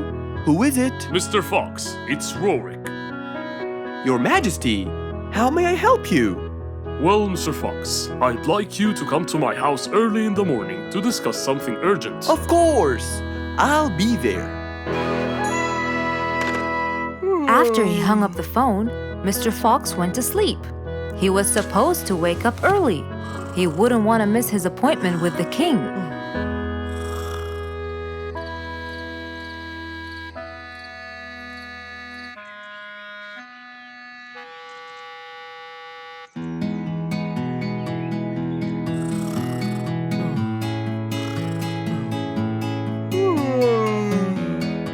Early next morning, Mr. Fox woke up and went to wash his face.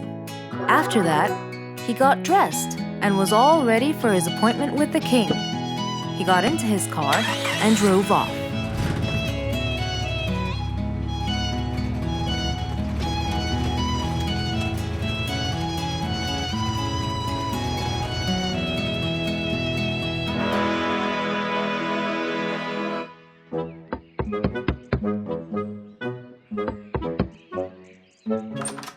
Hello, Mr. Fox. One moment, please.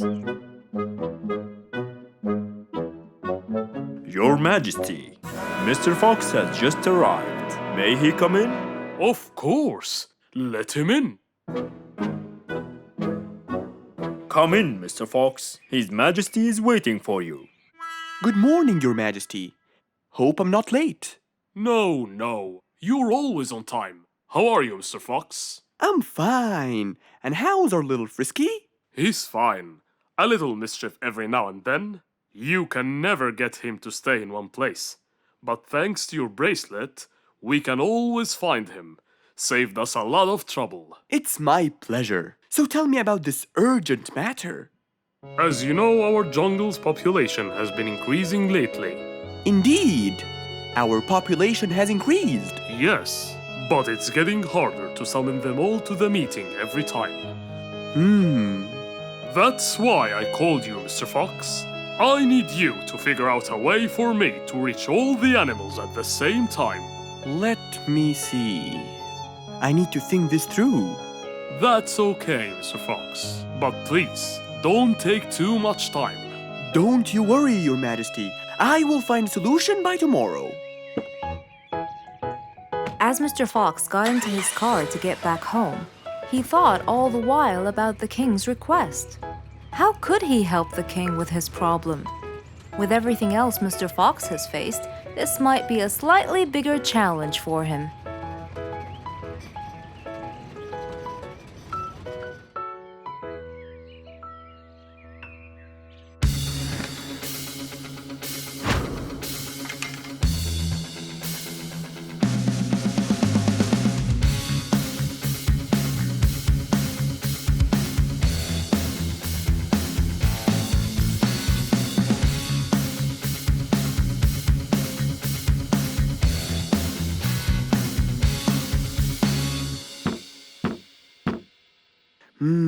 This is more challenging than I thought. Maybe a short break will help. Mr. Fox went back to his house and sat on his sofa. Since he can't think anymore about the king's request, he thought it would be great just to relax and watch his favorite TV show. Everything was peaceful and quiet. But then suddenly, I got it! Mr. Fox rushed back to his workshop. He quickly designed a new device. He carried the new device to his car, and off he went to King Rorik's place.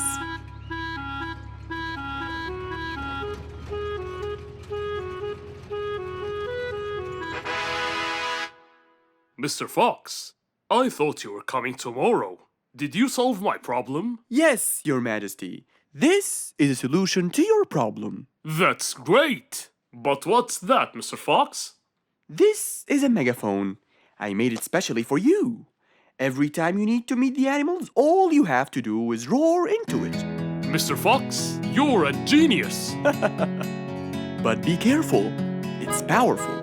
So make sure that no one is around you when you use it. Of course. I can't thank you enough, Mr. Fox. You're a great asset to all of us. It's my pleasure, Your Majesty.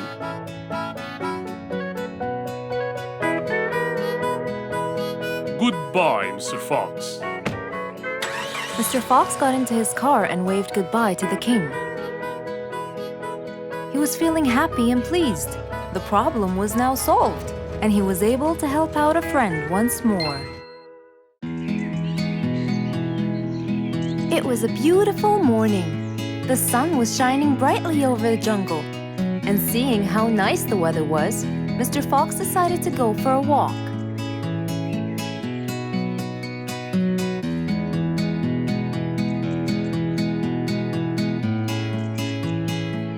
The birds were twittering, the bees were humming, and the flowers smelled pretty.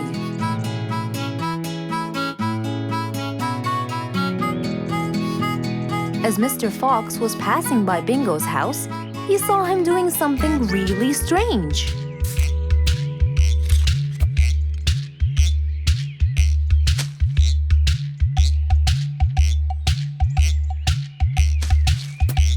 Bingo! What are you doing? I'm storing my favorite fruits to eat during the winter. But you can't just bury them. They'll soon rot. But what can I do, Mr. Fox? They only grow in the summer, and I love to eat them so much.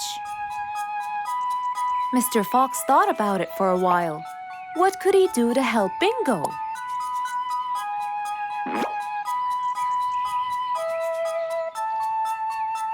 Don't worry, Bingo. I think I have an idea. Really? What is it? You'll have to wait and see. I'll just run to my workshop, and I'll be back before you know it. Okay. Mr. Fox went back to his workshop and gave it some thought.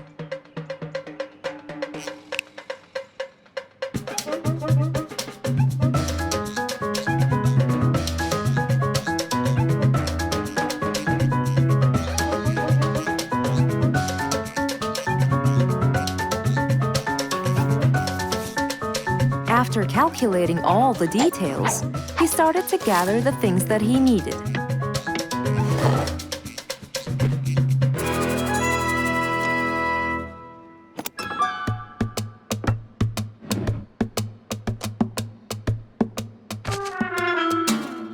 Then he took his toolbox and his car keys, and of course, the glass plates. He put them all in his car and was on his way.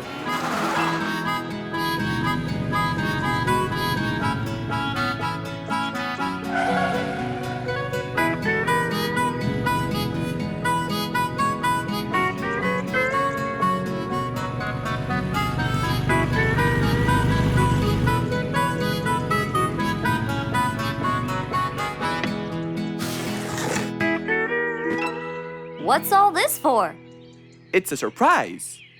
I can't wait!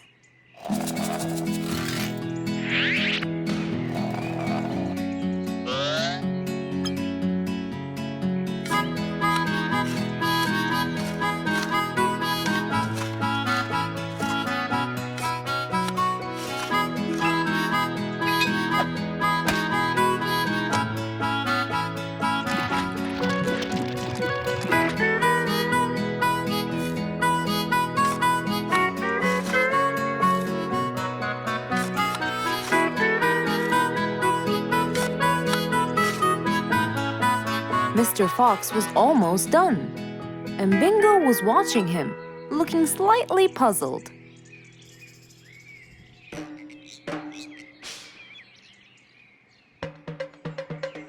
Here you go. You'll never miss pineapples again. So I can store them in here? No. You'll grow them in there. This is called a greenhouse. But it's not green, it's transparent. No. It's called green because we can grow green plants and fruits inside it whenever we want. Oh, so now I can have pineapples whenever I want? Yup. anytime you want. Awesome! Thank you, Mr. Fox. Glad I could help. Here, this is for you, Mr. Fox. It's the best one I've got. Oh, that's very nice of you, Bingo. I love pineapples. Now you and I can eat them anytime we want. After helping out his friend, Mr. Fox went back to enjoy the rest of his day.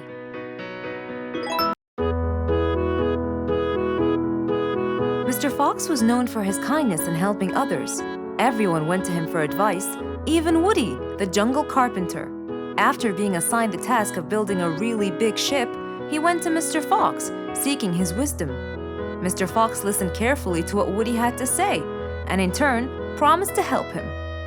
He started a research on shipbuilding, and after hours and hours of hard work, he finally got it. Yes! I've got it! But there is something I need to check first. Mr. Fox went for a walk in the jungle, looking carefully at every tree on his path. Then he stopped in front of one and said, Yes! That's the one! Immediately, Mr. Fox took a paint bucket. He wanted to mark the tree, so he wouldn't forget which one it was. After that, he got into his car and drove off.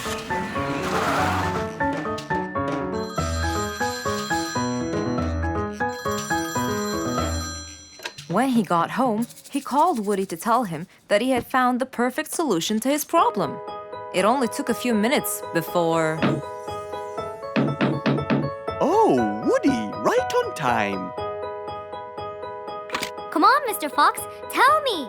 Okie dokie, come in. I finally figured it out.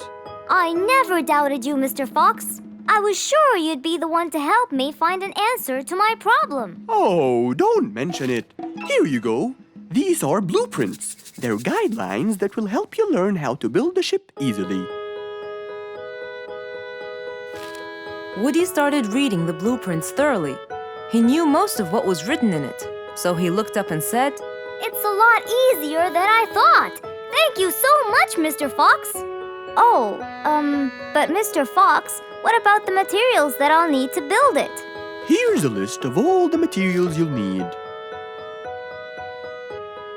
And what about the kind of wood I should use, Mr. Fox?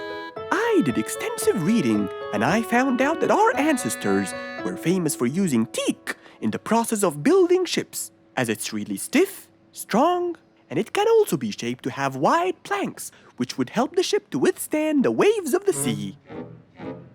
But I know you don't know what teak is. Not everyone does. But come along. I think it would be better to show you the tree I found earlier in the jungle. Our jungle? Of course! Everything you dream of can be found in our beautiful jungle. Mr. Fox got into his car with Woody by his side and drove off. They headed towards the tree that Mr. Fox had marked earlier. Here's the tree. Huh? I have loads of that wood in my store, but I never knew that I could use it to build ships. I didn't know about teak either. But with a little bit of research, everything is open to you, my friend. Mr. Fox, I can't thank you enough. I'm really happy right now. I'll never forget what you've done for me. It's my pleasure, Woody. Now that I know what I should do, I'll go back and start building that ship for Nate as fast as I could. Thank you again, Mr. Fox. So, after helping his friend, Mr. Fox got into his car and drove away happily. You know, it's true what they say. A friend in need is a friend indeed.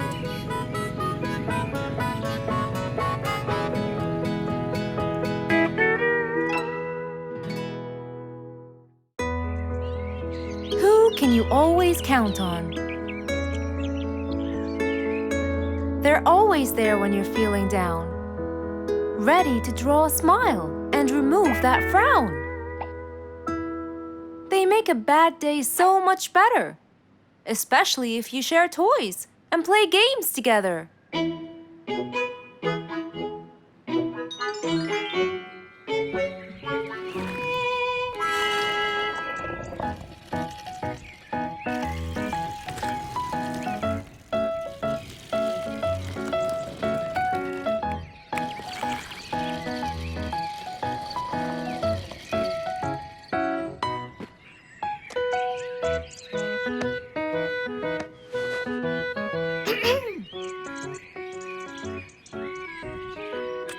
Officer Sherlock Fluffs? I'm with you, Officer Poppy Holmes. I think we're moving in the wrong direction. You might be right, Officer Poppy Holmes. I can see footsteps in the opposite direction.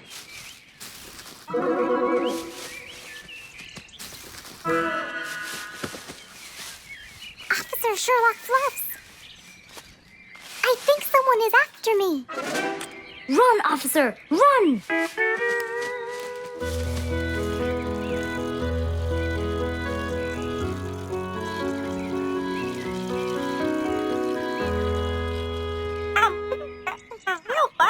What do you mean? Poppy! Poppy! You there? Poppy! I can't believe we lost the connection. Poppy! Poppy, where are you? Filled with worry, Fluff searched and searched for Poppy, but he couldn't find her anywhere.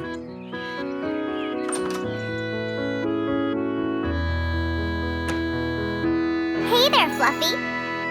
What? How come you're here? I thought you'd eventually come home. What happened to your walkie-talkie? It's not working. But we just got it. I know. I was looking everywhere for you. Aw, Fluffsy, were you worried about me? Stop it. We need to fix this thing. Do you have any idea how? Hello? You're the smart one. But I'm not much into technology. You know that. At least take a look at it. I did, before you came. I got nothing, really. Should we go over to Mr. Fox? I think we should. Let me change first.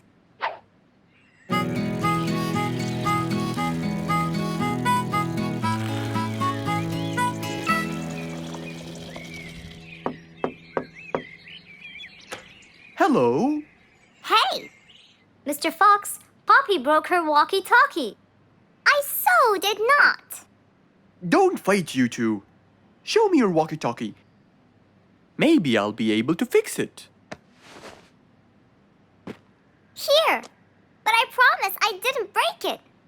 I'll go to the workshop and see what's wrong with it. Thank you, Mr. Fox. Sure. You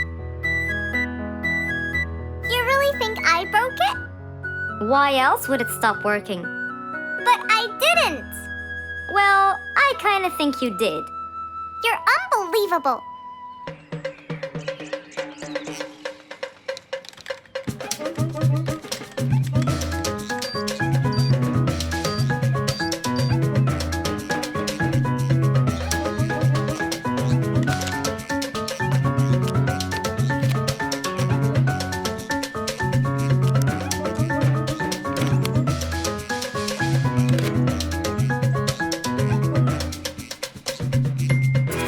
It's working just fine.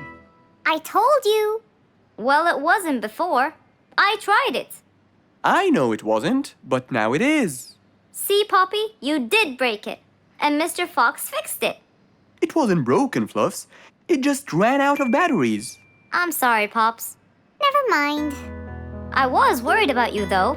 I know. I have a wonderful brother. Brothers and sisters may fight every now and then, but at the end of the day, they're still best friends. Rose stood in front of her painting stand, holding a few colors in her hand. But things weren't going as she planned. I think I should just paint the pig blue. No, wait. Maybe this will do. Maybe I should just take some of the pink color on my feathers.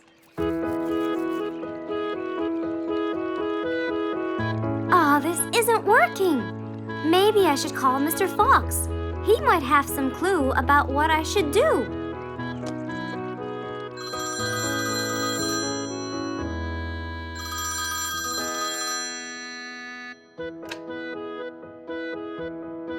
Hello? Hello, Mr. Fox. It's me, Rose. Oh, hello, Rose. How are you? I'm fine, Mr. Fox, but I do need your help with something. Do you think you could come and meet me? I'm at my usual painting place. Sure, I'll be right there. So, without a moment to lose, Mr. Fox got ready, got into his car, and drove off to where Rose was painting.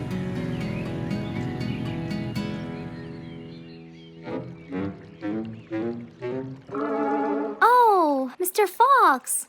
I'm sure glad you're here. I tried everything, but nothing seems to work. What are you trying to do, Rose? I was just trying to get some pink paint, Mr. Fox. I'm not sure that this is the right way to do it, Rose. Well, what should I do? Do you have an empty color palette? Of course.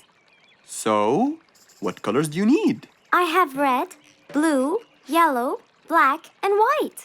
But I still need pink, green, orange, purple, and brown. Let me see.